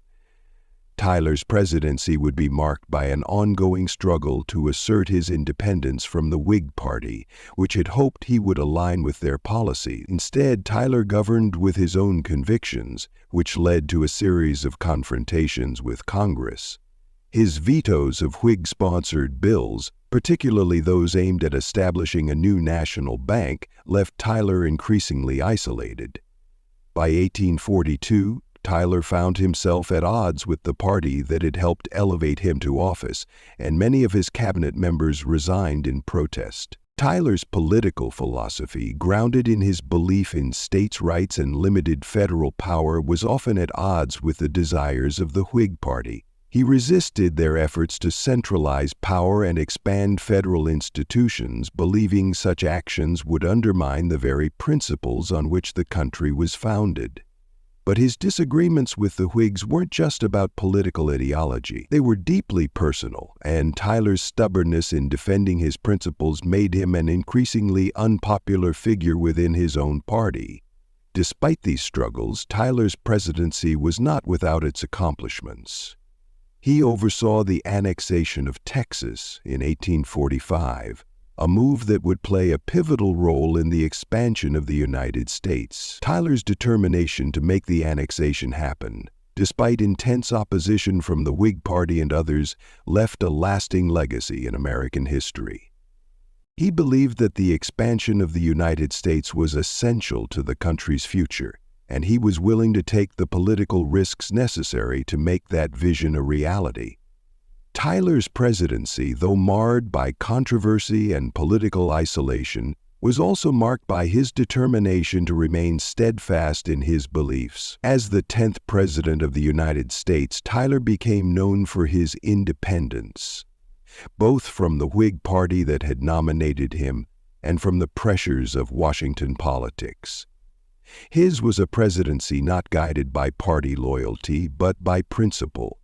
And though it alienated him from many, it also left a legacy of bold decisions that would shape the future of the nation. As the first president to assume office after the death of a predecessor, Tyler faced a critical challenge: how to define the role of the vice president turned president. The nation was unsure how to proceed, and Tyler was keenly aware of the doubts surrounding his legitimacy. From the very beginning, Tyler sought to establish his authority by ensuring that he was not just a caretaker president, but the legitimate leader of the country. He made it clear that he intended to serve as full president, not just hold the office temporarily until the next election. One of the most contentious issues Tyler faced was his veto of the Whig support bills for a new national bank. The Whigs, who had championed a national bank as a means of stabilizing the country's economy, were furious with Tyler's vetoes. They had expected him to support their agenda, but Tyler, adhering to his belief in limited government, felt that a national bank would concentrate too much power in the hands of the federal government. This was the first major rift between Tyler and the Whigs, and it would not be the last. The vetoes left Tyler isolated and alienated, with even his own cabinet members resigning in protest. Yet despite the political turmoil surrounding him, Tyler continued to push forward with his own agenda, unyielding in his beliefs. In the face of mounting opposition, he achieved one of his most significant successes: the annexation of Texas. This was a matter of personal conviction for Tyler, who saw the annexation as both a moral and strategic necessity for the future of the United States. The prospect of expanding the nation to the west, stretching from the Atlantic to the Pacific, was an idea that Tyler fully embraced. But it wasn't an easy victory. Tyler faced fierce opposition not only from within his own party, but also from anti-slavery forces, who feared that the addition of Texas would upset the delicate balance between free and slave states. Tyler, however, would not be swayed. In 1844, as his presidency drew to a close, he used his political influence to secure the annexation of Texas, a move that would have profound implications for the United States. Tyler believed that bringing Texas into the Union was the right thing to do for the country, and his decision would later lead to the Mexican-American War and the further expansion of U.S. territory. While Tyler's presidency was largely defined by his isolation from his party and his controversial decisions, there were other areas where he made his mark. For instance, his handling of foreign relations was notable, particularly in his efforts to prevent war with Great Britain. Tyler worked to resolve the ongoing conflict over the boundary between the United States and Canada, negotiating the Webster-Ashburton Treaty, which helped to establish the U.S.-Canada border as we know it today. Despite his unpopularity, Tyler's presidency was not without its successes. In addition to the annexation of Texas, his foreign policy initiatives laid the groundwork for future diplomacy, and his actions helped to shape the direction of the nation's growth and expansion. Yet his presidency is often remembered less for his achievements than for the contentious and tumultuous nature of his time in office. He was a man who, though guided by his principles, was ultimately too independent for a political system that demanded loyalty and compromise. Tyler left office in 1845, having achieved some significant victories, but also having alienated much of the political establishment. In his post-presidency years, he remained active in politics, but his reputation was tarnished by the friction he had caused during his presidency. Nevertheless, Tyler's legacy as a man who followed his convictions and fought for what he believed was best for the nation remains a defining characteristic of his time in office. As you close your eyes tonight, consider the complexities of John Tyler's presidency, the man who held the office when the country was uncertain of its direction, yet navigated it with unwavering commitment to his ideals. In a time when many would have faltered, he stood firm, knowing that history would judge him not by the company he kept, but by the decisions he made. His presidency was brief, but it was undeniably impactful, and in that quiet resilience, we find the essence of what it means to lead with conviction. James Knox Polk, the 11th President of the United States, was a man driven by a singular vision for the nation: expansion. Born in 1795 in North Carolina, Polk grew up in a time of great change in the young republic. The United States, still finding its footing on the world stage, was beginning to look outward, seeking new opportunities for growth and influence. Polk's life would be marked by a single-minded pursuit of America's territorial expansion, and his presidency would be defined by the fulfillment of what came to be known as manifest destiny. The belief that the United States was destined to expand across the North American continent. From a young age, Polk demonstrated a remarkable work ethic and a sharp mind. He was educated at the University of North Carolina, where he excelled academically, particularly in subjects like mathematics and history.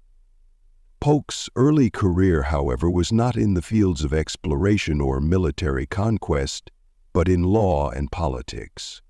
He was elected to the Tennessee state legislature at the age of 28 and quickly established himself as a rising political star. Over the years, he served as a member of the U.S. House of Representatives and as governor of Tennessee. However, it was not until he became president that his true legacy would begin to take shape. Polk entered the White House in 1845 after a hard-fought election. He ran as a Democrat with a platform that included promises to reduce tariffs, reestablish the independent Treasury system, and most importantly, expand the United States territory. His expansionist agenda was in direct contrast to the more cautious approach of many of his contemporaries. Polk was deeply committed to the idea of manifest destiny, the belief that the United States was destined by Providence to expand from the Atlantic Ocean to the Pacific Ocean. Polk's ambition to expand the nation was evident from the start. One of his first actions as president was to push for the annexation of Texas, a move that would have far-reaching consequences. Texas had been an independent republic since 1836. When it had broken away from Mexico, but it was still claimed by Mexico. The annexation of Texas was controversial, especially given the fact that Mexico still considered Texas its territory. Polk believed that bringing Texas into the Union was essential for the fulfillment of manifest destiny, but it also laid the groundwork for tensions with Mexico. In addition to Texas, Polk set his sights on the Oregon Territory, which was jointly occupied by the United States and Britain. He campaigned on the slogan 5440 or Fight, referring to the latitude line that marked the northern boundary of the Oregon Territory. Polk was determined to secure the land for the United States, and he pushed for an aggressive negotiation with Britain. Though the threat of war loomed large, Polk was ultimately able to secure the Oregon Territory through diplomacy, negotiating the Oregon Treaty of 1846, which established the 49th parallel as the border between the U.S. and British Canada. Polk's aggressive foreign policy and pursuit of territorial expansion were not without their costs, however. The annexation of Texas and the Oregon Treaty helped to lay the foundation for the Mexican-American War, a conflict that would become one of the defining events of Polk's presidency. In 1846, after tensions between the U.S. and Mexico escalated over the border of Texas, Polk sent American troops into the disputed territory. When Mexican forces attacked, Polk saw it as an opportunity to press forward with his expansionist agenda. He asked Congress for a declaration of war, and the Mexican-American War was soon underway. Polk's pursuit of war with Mexico was driven by his desire to acquire vast territories in the West, including present-day California, Arizona, New Mexico, and other southwestern lands. To Polk, the war was not just a political necessity, but a moral one.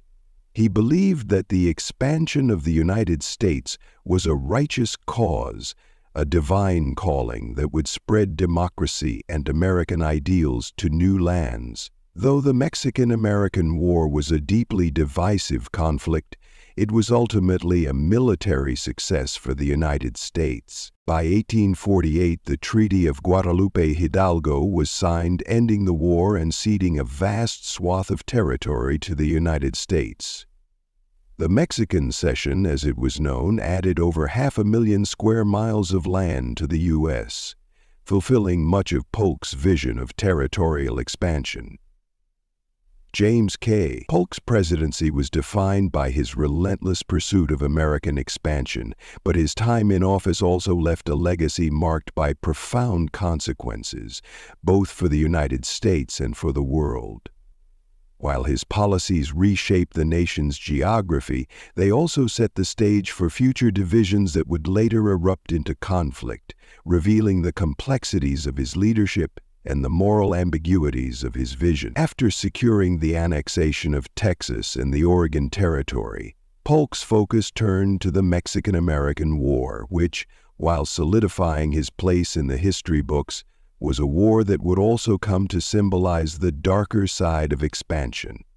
Polk's decision to go to war with Mexico was not universally supported at the time, and it remains a point of contention in American history. The Mexican-American War began in 1846, after a series of diplomatic missteps and military skirmishes along the disputed border of Texas. Polk, eager to extend U.S. territory, sent American forces to the Rio Grande, a region claimed by both Mexico and the United States. When Mexican forces attacked, Polk, ever the opportunist, viewed it as the provocation needed to justify war. He argued that the United States had been attacked, even though many critics believed the conflict had been manufactured to fulfill his expansionist agenda. Polk's supporters saw the war as a noble endeavor to bring more land and democracy to the United States. But his critics, including many prominent abolitionists, saw it as an unjust and immoral war designed to expand slavery. The acquisition of new territories was seen as a means of extending the institution of slavery into the West, and tensions over this issue would only grow in the years that followed.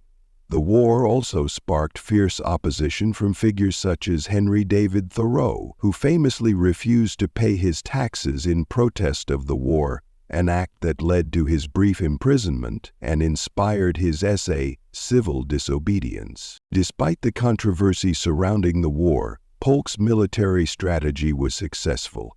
The United States quickly gained control of vast stretches of land. From California to the Southwest, the Treaty of Guadalupe Hidalgo, signed in 1848, brought the war to an end, but it also resulted in the Mexican Cession, a vast territory that included modern-day California, Arizona, New Mexico, Nevada, Utah, and parts of Colorado, Wyoming, and Texas. The U.S. gained over 500,000 square miles of land, nearly doubling the size of the nation, and fulfilling much of the vision Polk had held when he entered office. While the acquisition of these lands expanded the United States borders and solidified its position as a continental power, the consequences of the Mexican-American War were far-reaching. The question of whether slavery would be allowed in the newly acquired territories would become a major issue in the years to come, contributing to the sectional tensions between North and South that would eventually lead to the Civil War. Polk's expansionist policies, though successful in achieving territorial growth, had laid the groundwork for future conflict, as the nation struggled to reconcile its ideals with the reality of slavery and the treatment of Native American populations. Polk's foreign policy, however, was not limited to the Mexican-American War. His administration was also marked by his efforts to establish a stronger presence in the Pacific. He negotiated the acquisition of the Oregon Territory from Britain, securing the land through diplomacy rather than war. The Oregon Treaty of 1846 established the 49th parallel as the border between the U.S. and Canada, securing the Pacific Northwest for the United States without the need for armed conflict. This victory was one of Polk's most significant achievements, solidifying his reputation as an expansionist president who sought to secure every inch of land that he believed was rightfully America's. Internally, Polk's presidency was also marked by significant economic and governmental reforms. He oversaw the establishment of an independent treasury system which aimed to separate the government's finances from private banks and stabilize the economy. His administration also saw the reduction of tariffs, a policy that benefited Southern and Western farmers while hurting Northern manufacturers. These domestic policies, along with the expansion of territory, were seen as key components of his vision for a stronger, more self-sufficient nation. However, Polk's relentless pursuit of his goals took a toll on his health. Throughout his presidency, he worked tirelessly, often forgoing rest, in favor of pursuing his ambitious agenda. By the end of his term in 1849, Polk's health had deteriorated significantly and he was physically exhausted. He left office, having achieved most of his goals, but at the cost of his own well-being. Polk retired to his plantation in Tennessee, but he would not live long to enjoy the fruits of his presidency. He died just 3 years later in 1849 at the age of 53. James K. Polk's legacy remains a complex one. On the one hand, he succeeded in fulfilling the nation's manifest destiny, expanding the United States from coast to coast. He secured crucial territories that would shape the nation's future and solidified the country's place as a continental power. On the other hand, his policies contributed to the divisions that would lead to the Civil War, and the Mexican-American War, which he championed, remains a source of debate over its ethical and moral implications. Polk was a president who, in his pursuit of expansion, left behind a divided legacy, a testament to the complexities of leadership and the cost of ambition. As you rest now, reflect on James K. Polk's vision of a greater United States, his boldness and his unyielding pursuit of the dream that drove him to the White House. His presidency reshaped the nation, expanding its borders and changing its destiny, but it also reminds us of the high price of expansion, both for the nation and its people.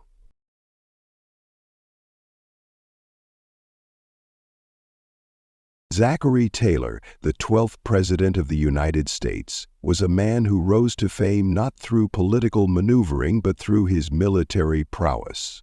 Born on November 24, 1784 in Virginia, Taylor was part of a family deeply rooted in the military tradition. His father, a soldier during the American Revolution, instilled in him the values of duty and service, setting Taylor on a path that would lead to his becoming one of the most celebrated military leaders in American history. Taylor's early life was that of a typical Southern gentleman, but his path to prominence took a turn when, in 1808, he was commissioned as a second lieutenant in the U.S. Army. Though he was not a man of great education, Taylor's strength lay in his leadership skills and his deep understanding of military strategy. He quickly earned a reputation for his calm demeanor, bravery, and his ability to lead soldiers under the most difficult of circumstances. For much of his early military career, Taylor was stationed in the western frontier, where he fought against Native American tribes. However, it was not until the 1840s that he would rise to national prominence. In 1845, the U.S. annexed Texas, which had been a contested territory between Mexico and the United States. The annexation, along with disputes over the border, would soon lead to the Mexican-American War, a conflict that would cement Taylor's legacy as one of the nation's great military heroes. In 1846, when hostilities broke out, Taylor was given command of U.S. forces in Texas and sent to protect the border. His first major engagement came at the Battle of Palo Alto, where his forces, despite being outnumbered, decisively defeated the Mexican army. This victory, along with another at Resaca de la Palma, catapulted him to national fame. Taylor's success on the battlefield was not just about tactics, but about his ability to inspire his troops. He was known for his down-to-earth personality, and soldiers admired him for his lack of pretension. Unlike many other generals of the time, Taylor was not a man of ostentation. His simple ways earned him the nickname Old Rough and Ready. Taylor's fame only grew after the Battle of Buena Vista in 1847. With a small, exhausted army, he faced a much larger Mexican force led by General Antonio Lopez de Santa Anna. Against the odds, Taylor's forces repelled the Mexican attack in one of the most dramatic military victories of the war. This battle solidified Taylor's reputation as a man who could lead his men to victory, even in the most dire circumstances. His military successes earned him admiration from both the public and politicians, making him one of the most popular figures in America. But while Taylor's military victories brought him acclaim, they also set the stage for his entry into politics. In 1848, at the peak of his popularity, the Whig Party, a major political party at the time, saw in Taylor a man who could unite the country and lead it through its divisive issues. Taylor, who had never been involved in politics and had no real interest in the job, was chosen as the Whig candidate for president. His campaign was not built on policy promises, but rather on his heroic status as a military leader. He was, after all, a war hero with a reputation for getting things done, a quality that many Americans admired in a time of political division. The election of 1848 was a turning point for Taylor. He won decisively, securing 47.5% of the popular vote and 163 electoral votes. His victory was a testament to his widespread popularity and the desire for a leader who seemed above the typical political fray. Taylor's slogan, "I am a Whig and I am a soldier," captured the essence of his appeal. He was a man who had served his country in the military and was now willing to serve it in the highest office in the land. However, Taylor's path to the presidency was not without its challenges. As a man with little political experience, he was unfamiliar with the intricacies of government and the issues that divided the nation. His primary concern as president was maintaining national unity in a time when the question of slavery was tearing the country apart. The United States was rapidly expanding, and the issue of whether new territories should allow slavery became a point of intense debate. Taylor, a slaveholder himself, did not want slavery to expand into the new territories gained from Mexico, but he also did not want to force the issue. His solution was to allow California and New Mexico to enter the Union as free states without first being organized as territories, which would bypass the need for congressional debates on the subject. This stance angered many Southern leaders who were determined to protect and expand slavery, while Northern abolitionists saw Taylor as too lenient toward slavery's expansion. The debate over slavery, along with the admission of new states, became a source of immense tension, leading to what would later be known as the Compromise of 1850, a series of legislative measures designed to address these tensions. But the compromise would come too late to prevent the growing divisions that would eventually lead to the Civil War. As Taylor settled into office, he was faced with these mounting pressures, but he approached the challenges with the same calm resolve that had served him well in battle. Unfortunately, his time in office was tragically short. In July 1850, just 16 months into his presidency, Taylor became seriously ill after attending a 4th of July celebration. His health deteriorated rapidly, and he died on July 9, 1850, at the age of 65. His sudden death left the nation in mourning and left unresolved many of the issues he had been trying to address. Zachary Taylor's presidency was brief, but it left a lasting impression on the country. His military career had made him a hero, and his election to the presidency was seen by many as a victory for the common man. Yet his inability to navigate the growing sectional divide over slavery and his untimely death meant that he was never able to fulfill his potential as a leader. Despite this, his legacy as a soldier-president remains an important chapter in American history, and his contributions to the nation's military history are still remembered today. As President Zachary Taylor settled into the White House, he brought with him the values that had defined his long military career: discipline, honesty, and a deep sense of duty. But in the world of politics, those virtues were tested daily. Taylor was a man unaccustomed to the bargaining and maneuvering that came with the presidency. He believed in directness, in standing firm once a decision was made. Yet the America he was now tasked with leading was anything but straightforward. In 1849, the nation was teetering on the edge of a sectional crisis, torn between North and South, slave and free, tradition and change. At the heart of this growing conflict was the issue of slavery's expansion into the newly acquired Western territories, lands gained through victory in the Mexican-American War, which Taylor himself had helped to win. California had exploded in population due to the gold rush, and it sought quick admission to the Union as a free state. New Mexico, too, leaned against slavery, but their admission threatened to upset the delicate balance in Congress between free and slave states. Southern leaders feared that if more free states entered the Union, their power would be diminished and their way of life threatened.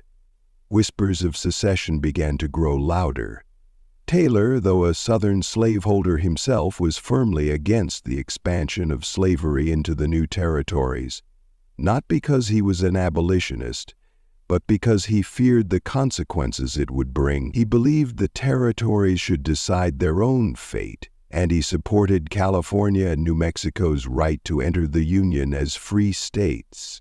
He was willing to stand up to powerful Southern politicians, even if it meant confronting members of his own party or region. He warned them, in no uncertain terms, that disunion would not be tolerated, and if necessary, he would use the power of the federal government to preserve the Union, even taking to the battlefield once again if civil war came.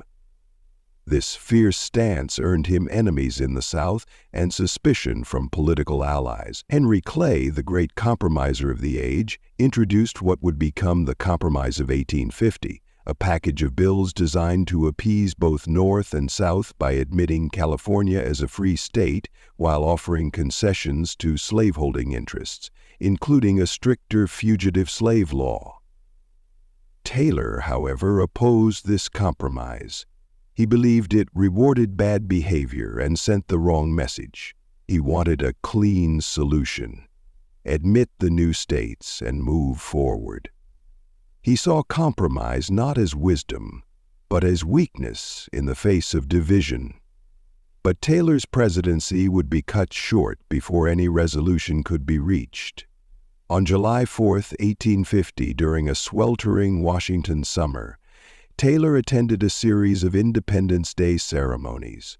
After a long day in the sun, he returned to the White House and reportedly consumed a large quantity of iced milk and raw fruit, perhaps cherries, an indulgence that led to severe gastrointestinal distress. Over the next several days, his condition worsened. Doctors of the time did what little they could, but their treatments were primitive and sometimes more harmful than helpful. By July 9th, President Zachary Taylor was dead. The nation was stunned. A man who had survived brutal campaigns, led soldiers across deserts and rivers, had succumbed not to war, but to illness. Rumors would swirl for years. Some suspected poisoning, others foul play, though modern science has mostly dismissed those theories. His death left many of the great questions of the day unresolved, and the presidency passed to his vice president, Millard Fillmore, who would take a different path, supporting the very compromise Taylor had tried to resist. Taylor's death marked a turning point. His defiance against secession had shown that even a Southern president could prioritize national unity above regional loyalty. Though he was president for just 16 months, Taylor's moral clarity in a moment of rising chaos left a legacy of strength and principle. He was above all a soldier, one who put country before politics, honor before party. He never sought the presidency, never lusted after power, and never tried to shape public opinion with lofty speeches. But when his country called, he answered. First on the battlefield, then in the highest office in the land. Today, Zachary Taylor's grave lies in Louisville, Kentucky, a quiet resting place for a man who lived through cannon fire, political firestorms, and the storms of national discord. Though his time as president was short, he remains a symbol of service and integrity, a reminder that sometimes the best leaders are those who never aspired to lead, but simply did what was needed when the moment came. Now, as the night settles around you and the story fades, picture that soldier turned president riding across the dusty fields of Texas, guiding his weary troops through the heat of battle, never thinking of glory, only of duty. His journey was short, but his impact, like the echo of cannon fire, carried on. Millard Fillmore, the 13th President of the United States, is often remembered as a man who inherited the nation's highest office by chance rather than ambition. He was not a war hero, nor a fiery orator, nor the first choice of his party.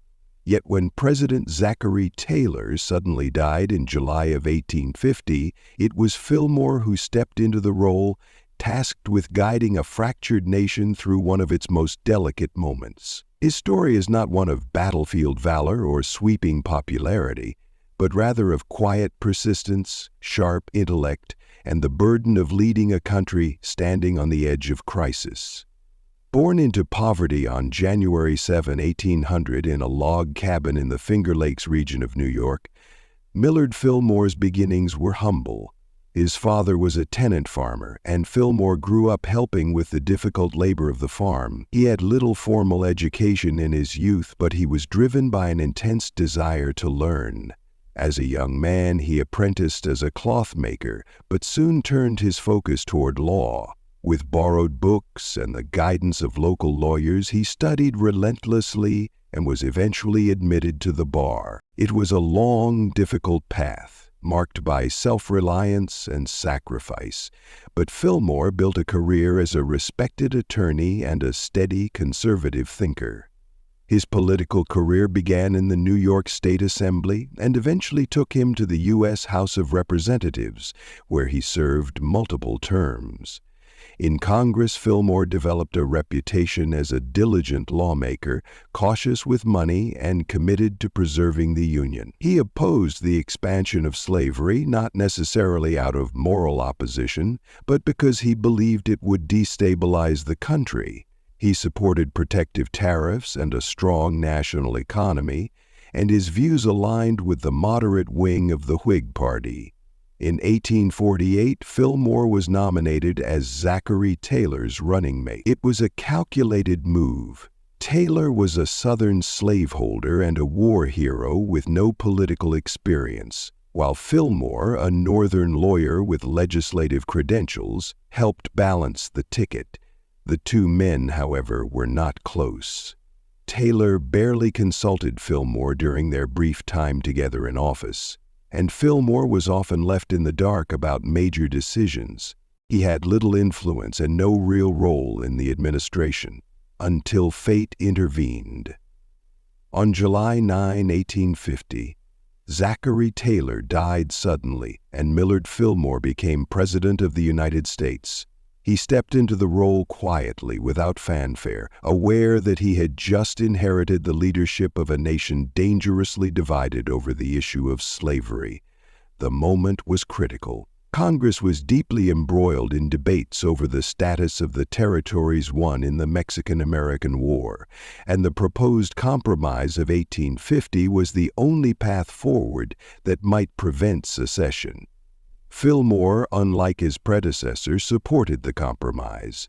He believed it was the best chance to keep the Union intact, even though he knew it would be unpopular with many in the North. The compromise proposed admitting California as a free state, allowing the other new territories to decide on slavery for themselves, abolishing the slave trade in Washington, D.C., and enacting a stricter fugitive slave law that required runaway slaves to be returned to their owners, even from free states. When Henry Clay's original proposal stalled in Congress, Fillmore took action. He reshuffled his cabinet, bringing in men more aligned with the compromise, including Daniel Webster, a staunch Unionist and one of the most powerful voices in the Senate. Fillmore then used the full weight of the presidency to support the passage of the bills. Slowly, over the summer and fall of 1850, the pieces of the compromise passed through Congress. By September, all 5 measures had been signed into law. It was a turning point for the country. For a time, the compromise appeared to calm the storm. The Union was preserved and talk of secession receded. Fillmore had done what few thought possible. He had taken a broken and divided government and helped it reach consensus. But the cost would be high. The Fugitive Slave Act, the most controversial part of the deal, would come to define Fillmore's presidency. Though he believed he was upholding the law and preserving the Union, many in the North saw it as a betrayal. The act required citizens to assist in the capture of escaped slaves and denied alleged fugitives the right to a jury trial. Its enforcement inflamed abolitionists and pushed moderates toward resistance. It turned city streets into battlegrounds between law enforcement and enraged citizens, and it made Fillmore a deeply unpopular figure in the North, even as Southerners still viewed him with suspicion. As he moved through the second half of his presidency, Fillmore found himself increasingly isolated. He was a man caught between two sides, trying to hold the middle while the country drifted apart. But in the quiet hours, as the lights dimmed in the White House and the burden of the presidency weighed on his shoulders, Fillmore believed he had done the right thing. He had chosen compromise over chaos, law over lawlessness, and union over ideology. When Millard Fillmore signed the last piece of the Compromise of 1850 into law, he believed he was preserving the Union, but in doing so he lit a fire under a nation already smoldering. Though his intentions were guided by a deep commitment to peace and constitutional order, the legacy of that decision would haunt him for the rest of his life. This second chapter of Fillmore's presidency was not marked by triumph, but by controversy, tension, and the slow unraveling of support from every corner of the political map. Fillmore believed in the rule of law above all else. When the Fugitive Slave Act passed as part of the compromise, he made it clear that he would enforce it regardless of personal opinion or public backlash. He viewed the law as the cornerstone of civilization, and the president's duty was to uphold it. But to the growing abolitionist movement in the North, this stance was unforgivable. The law required that runaway slaves, even those who had reached states where slavery was illegal, be returned to their enslavers. Worse, it imposed harsh penalties on anyone who helped a fugitive, and it denied the accused even the most basic legal protections. Northern cities erupted in protest. In Boston, a group of citizens stormed a courthouse to free an escaped slave named Shadrach Minkins. In Syracuse, hundreds banded together to rescue a man named Jerry Henry from federal marshals. Fillmore, faced with this open defiance, responded with force, sending federal troops to ensure the law was followed. To Southerners, this was a welcome show of commitment to their rights. But to many Northerners, it was betrayal.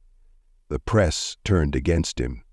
His Whig Party, already fractured between Northern moderates and Southern conservatives, began to fall apart. Fillmore found himself increasingly alone, clinging to the belief that compromise was the only path to survival for the Republic. He tried to shift focus to other matters. He supported American trade expansion, opening up relations with new markets such as Japan through Commodore Perry's expedition. He sought to modernize the Navy and supported building a transcontinental railroad, though little progress was made during his tenure. In foreign affairs, he took a cautious stance. When some American adventurers attempted to invade Cuba to spread slavery, Fillmore denounced them and made it clear that the United States did not support such actions. This angered expansionists in the South, who saw Cuba as the next logical addition to a growing empire. Once again, Fillmore found himself pleasing no one. Too conciliatory for the North, too cautious for the South. By the time the 1852 election approached, the Whig Party was splintered beyond repair. Fillmore hoped to be nominated for a second term, believing he had guided the nation through one of its most dangerous moments with strength and dignity. But the party turned to General Winfield Scott, another military hero in the mold of Zachary Taylor. Fillmore quietly stepped aside, returning to private life with little fanfare. It was a bitter ending. He had not sought the presidency, but he had carried its burdens. Now he was cast aside by the very party he had once helped shape. In retirement, Fillmore remained active. Before the storm of the Civil War, there was a quiet, elegant man from New Hampshire who became the 14th President of the United States.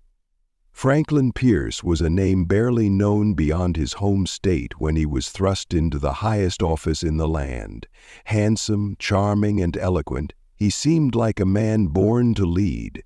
But beneath the surface, his story was woven with grief, compromise, and the heavy burden of trying to keep a divided nation from falling apart. This is the first part of his tale, a rise from obscurity through politics and tragedy into the troubled White House of the 1850s. Franklin Pierce was born in 1804 in a small log cabin in Hillsborough, New Hampshire. His father, Benjamin Pierce, had been a Revolutionary War hero and would later serve as governor of the state. Young Franklin grew up in a politically active household and received an excellent education. He attended Bowdoin College in Maine, where he became fast friends with Nathaniel Hawthorne, who would remain a close companion throughout his life. Franklin was not a standout student at first, but he was personable, determined, and soon found his calling in law and public service. By his mid-30s, Pierce had already served in the New Hampshire State Legislature, the U.S. House of Representatives, and the U.S. Senate. He was well liked by colleagues for his humility and warmth, though he rarely made bold speeches or took controversial positions. Instead, he built alliances, listened carefully, and avoided unnecessary conflict. A style of politics that suited the fragile Union of his time. But in 1842, Pierce resigned from the Senate, citing his wife Jane's poor health and a desire for a quieter life. He returned home and practiced law, distancing himself from the daily chaos of Washington. His life, however, was not free of personal sorrow. Franklin and Jane Pierce lost two of their young children early in life, and Jane, deeply religious and painfully shy, despised political life. Still, she supported her husband's ambitions from the shadows, often writing him long letters filled with scripture and somber reflections.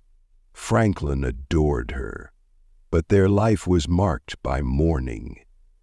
When the Mexican-American War broke out, Pierce volunteered to serve, earning the rank of brigadier general. Though his time in the war was brief and marked by illness and injury, he fainted during a charge and was later thrown from his horse. His military service added a layer of credibility to his resume. He returned to New Hampshire a decorated hero, still largely unknown on the national stage, but respected within Democratic circles. By 1852, the Democratic Party was divided and searching for a compromise candidate. Someone not too northern or too southern, someone with national appeal but few political enemies. After dozens of ballots at the Democratic National Convention, the party turned to Franklin Pierce. He was stunned. Jane, upon hearing the news, reportedly fainted. Their third and only surviving son, Benny, prayed in a letter to God that his father would not be elected. The family was weary of public life, but destiny had other plans. Shortly before the inauguration, tragedy struck. On a train ride with his parents, 11-year-old Benny was killed in a gruesome accident when their car derailed.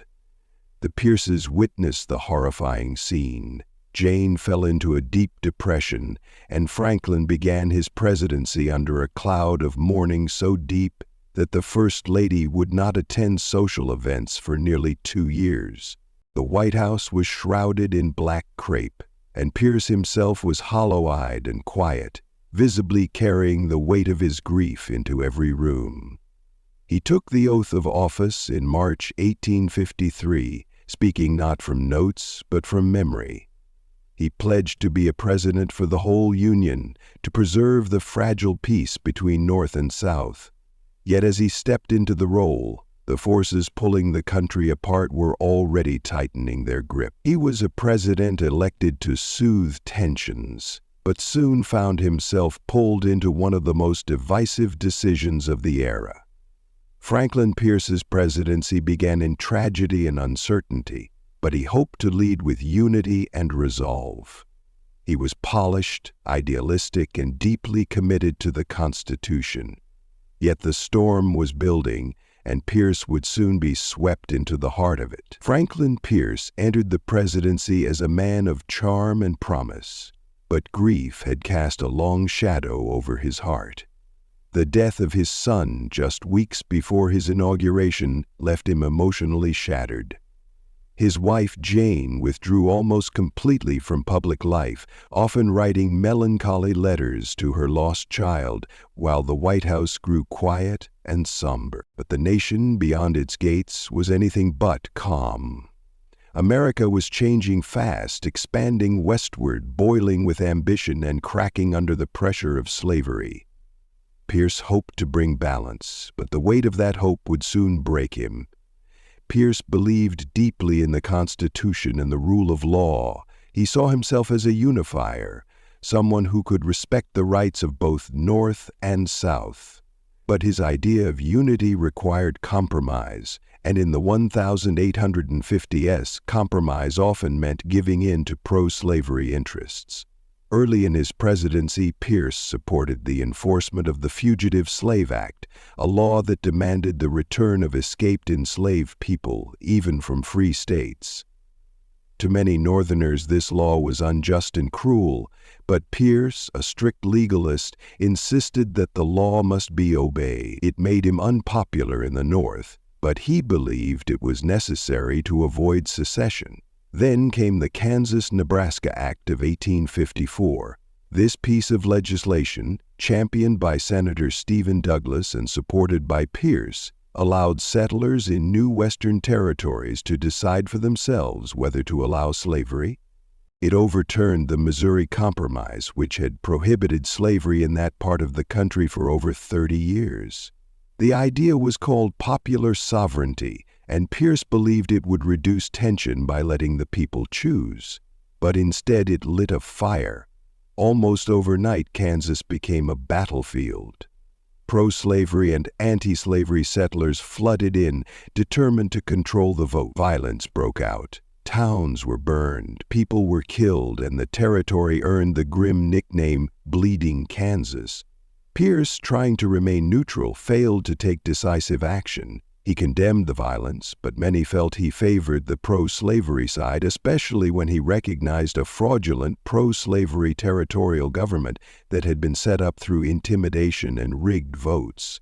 His presidency became a symbol of weakness in the face of rising chaos. At the same time, his cabinet was one of the most divided and unstable in history. Key members resigned or were replaced, and Pierce struggled to manage the egos and ideologies swirling around him. Abroad, he did have some success. His administration negotiated the Gadsden Purchase, adding a large chunk of land in the Southwest that would become southern Arizona and New Mexico. He also made moves to acquire Cuba from Spain, which failed but reflected his interest in expanding the American footprint. Still, these victories were overshadowed by the storm at home. As the 1856 election approached, Pierce wanted a second term, but by then his party had grown weary of his inability to calm the national crisis. He lost the Democratic nomination to James Buchanan, a career diplomat with a reputation for caution. For Franklin Pierce, it was a devastating blow. He left office in 1857 not with applause or celebration, but with a whisper of disappointment. His presidency was viewed by many as a failure, not because he was cruel or corrupt, but because he had been too passive in a time that demanded action. In the years after the presidency, Pierce watched from the sidelines as the country he tried to hold together fell into civil war. He opposed Abraham Lincoln's suspension of civil liberties and criticized the war from a legal perspective, though not out of sympathy for the Confederacy. His stance isolated him even more, and he spent his final years drinking heavily and mourning the past. When his wife Jane died in 1863, he was alone, a widower with no surviving children and few friends left in politics. Franklin Pierce died in 1869 at the age of 64. His legacy remains one of sadness and complexity. A man who tried to hold a crumbling nation together but lacked the strength to change its course. Some historians see him as a well-meaning president caught in an impossible moment. Others see him as a symbol of missed opportunity and moral failure. Either way, his story reminds us that leadership isn't only about charm or good intentions. Sometimes it requires courage to make the hard decisions, even when they go against tradition, loyalty, or personal belief. As you close your eyes tonight, imagine that quiet figure walking the halls of a morning White House, carrying the weight of a nation on his shoulders and the deeper weight of personal loss in his heart. Franklin Pierce was not the strongest president, nor the boldest, but he was undeniably human, and his story is one of a man overwhelmed by the very history he hoped to guide. James Buchanan was born in 1791 in a log cabin in the rugged hills of Pennsylvania, and from the very beginning he stood out. Tall, commanding, and fiercely intelligent, he rose through the ranks of American politics with quiet determination.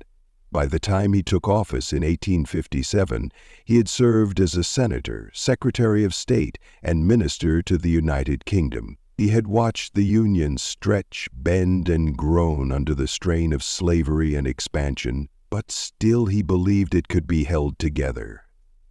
Buchanan, the only lifelong bachelor to serve as president, entered the White House at 65 years old, confident that his long experience would make him the steady hand America needed. But history had other plans. The country Buchanan inherited was already divided. The cracks between North and South were no longer just hairline fractures. They were deep and spreading. The Kansas-Nebraska Act had turned the frontier into a war zone, and the Supreme Court was preparing to rule on a case that would shake the foundations of American law. Just 2 days after Buchanan's inauguration, the court handed down the Dred Scott decision. It declared that African Americans, whether enslaved or free, were not citizens and had no rights under the Constitution.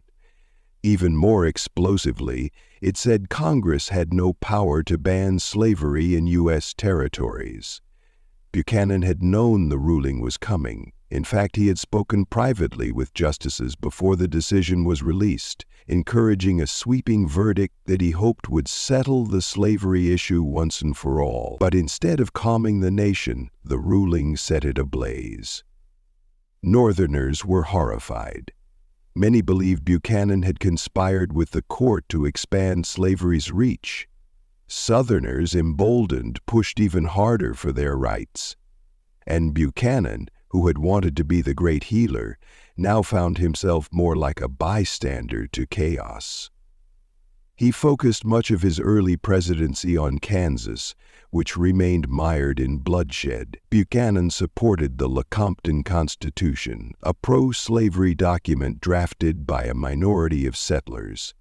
It was widely seen as illegitimate, the result of fraud and intimidation. When Congress debated whether to accept Kansas under this constitution, Buchanan pushed hard for approval, even against members of his own party. But his aggressive stance backfired.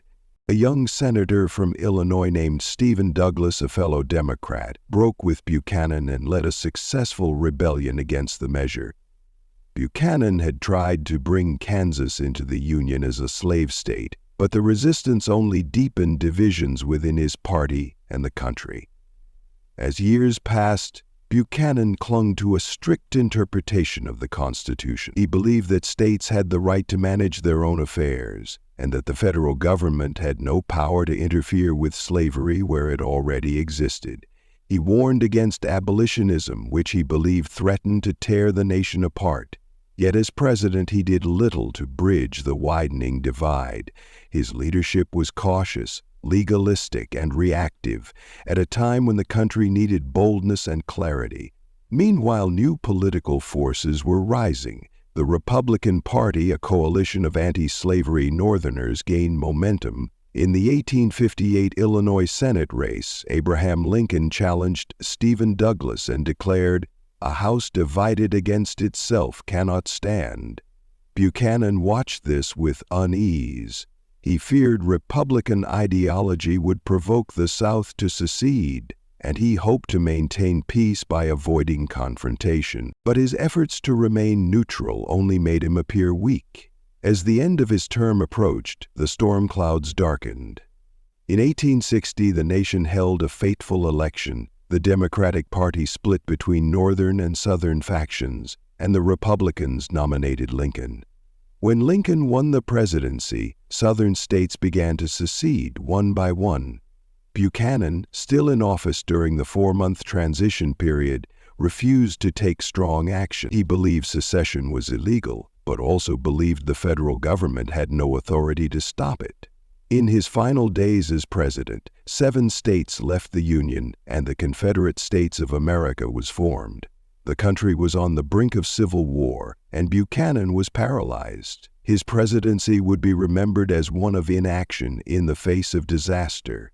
James Buchanan left office in March 1861, handing the reins to Abraham Lincoln, with the Union fractured and trembling. He retired to Pennsylvania, where he defended his record in letters and books, insisting that he had done all he could under the Constitution. But the judgment of history would be harsh.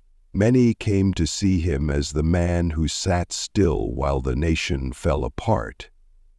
And yet, Buchanan's story is not simply one of failure. It is also a warning, a reminder that sometimes doing nothing, especially when action is needed most, can be the most dangerous path of all. He was not a man of malice, but of passivity, a man of law caught in a moment that demanded courage. When James Buchanan left the White House in March of 1861, he walked away from a country already unraveling. The day Abraham Lincoln was sworn in, 7 states had already seceded from the Union. Cannons hadn't yet fired, but the fuse was lit, and it had been Buchanan who had stood by while the match was struck. He returned to his home at Wheatland, his estate in Lancaster, Pennsylvania, not in triumph, but in retreat. He had once believed he could be the president who preserved the Union. Instead, he became the one whose presidency is most often remembered as a prelude to civil war. And Buchanan knew this. He felt the judgment gathering like thunderclouds even before Lincoln took office. Public opinion turned against him rapidly, not just in the North, but in the South, too. The North saw him as weak, unwilling to confront secession or check the spread of slavery. The South no longer needed him. Secessionists had taken control, and war seemed inevitable.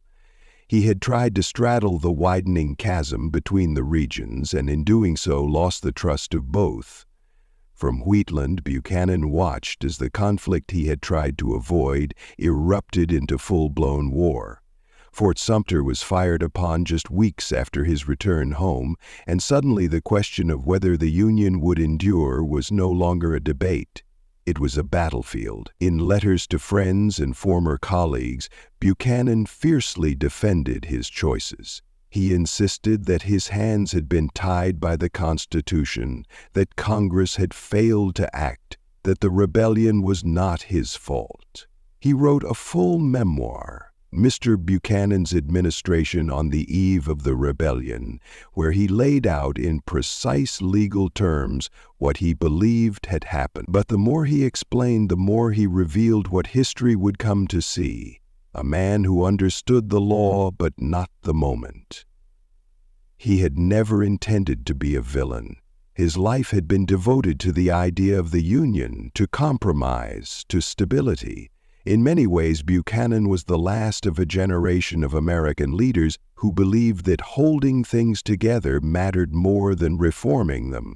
He had seen the Union as a delicate arrangement, not to be disturbed by radicals on either side. He thought time, diplomacy, and legal argument would always be enough. But the world had changed around him. The moral fire of abolition had grown too strong, and the political center he clung to had collapsed beneath him. Even as war raged on, Buchanan never stopped trying to explain himself. He corresponded with other retired statesmen. He debated newspaper editors in writing, but public opinion did not bend.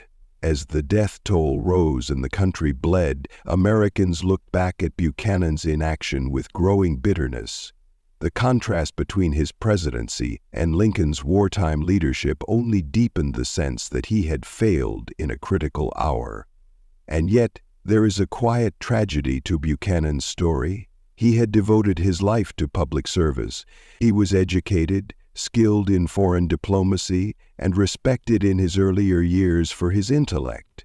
He had not wanted power for glory or wealth. He had believed he could hold the nation together with reason.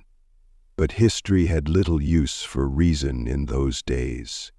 The storm had demanded resolve, and Buchanan had offered silence. He died in 1868, 3 years after the Civil War ended and the Union had been preserved, not through compromise, but through war. As Reconstruction began and the country struggled to define what freedom and unity meant in the aftermath of so much bloodshed, Buchanan was already being written into history books, not as the wise steward he had imagined, but as a man who blinked while the country burned. And yet, lying now in the quiet of the night as you drift toward sleep, it's worth pausing for a moment on Buchanan's solitude. Imagine him at Wheatland, an aging president surrounded by stacks of letters, old books, and the echoes of decisions not made. Outside, the world was changing forever. Inside, he wondered what might have happened if he had simply said no more, if he had used the weight of the presidency to resist rather than avoid. If he had found the courage to lead instead of defer, his story reminds us that not all great moments are about action. Some are about the cost of inaction. And in that stillness, his legacy lingers.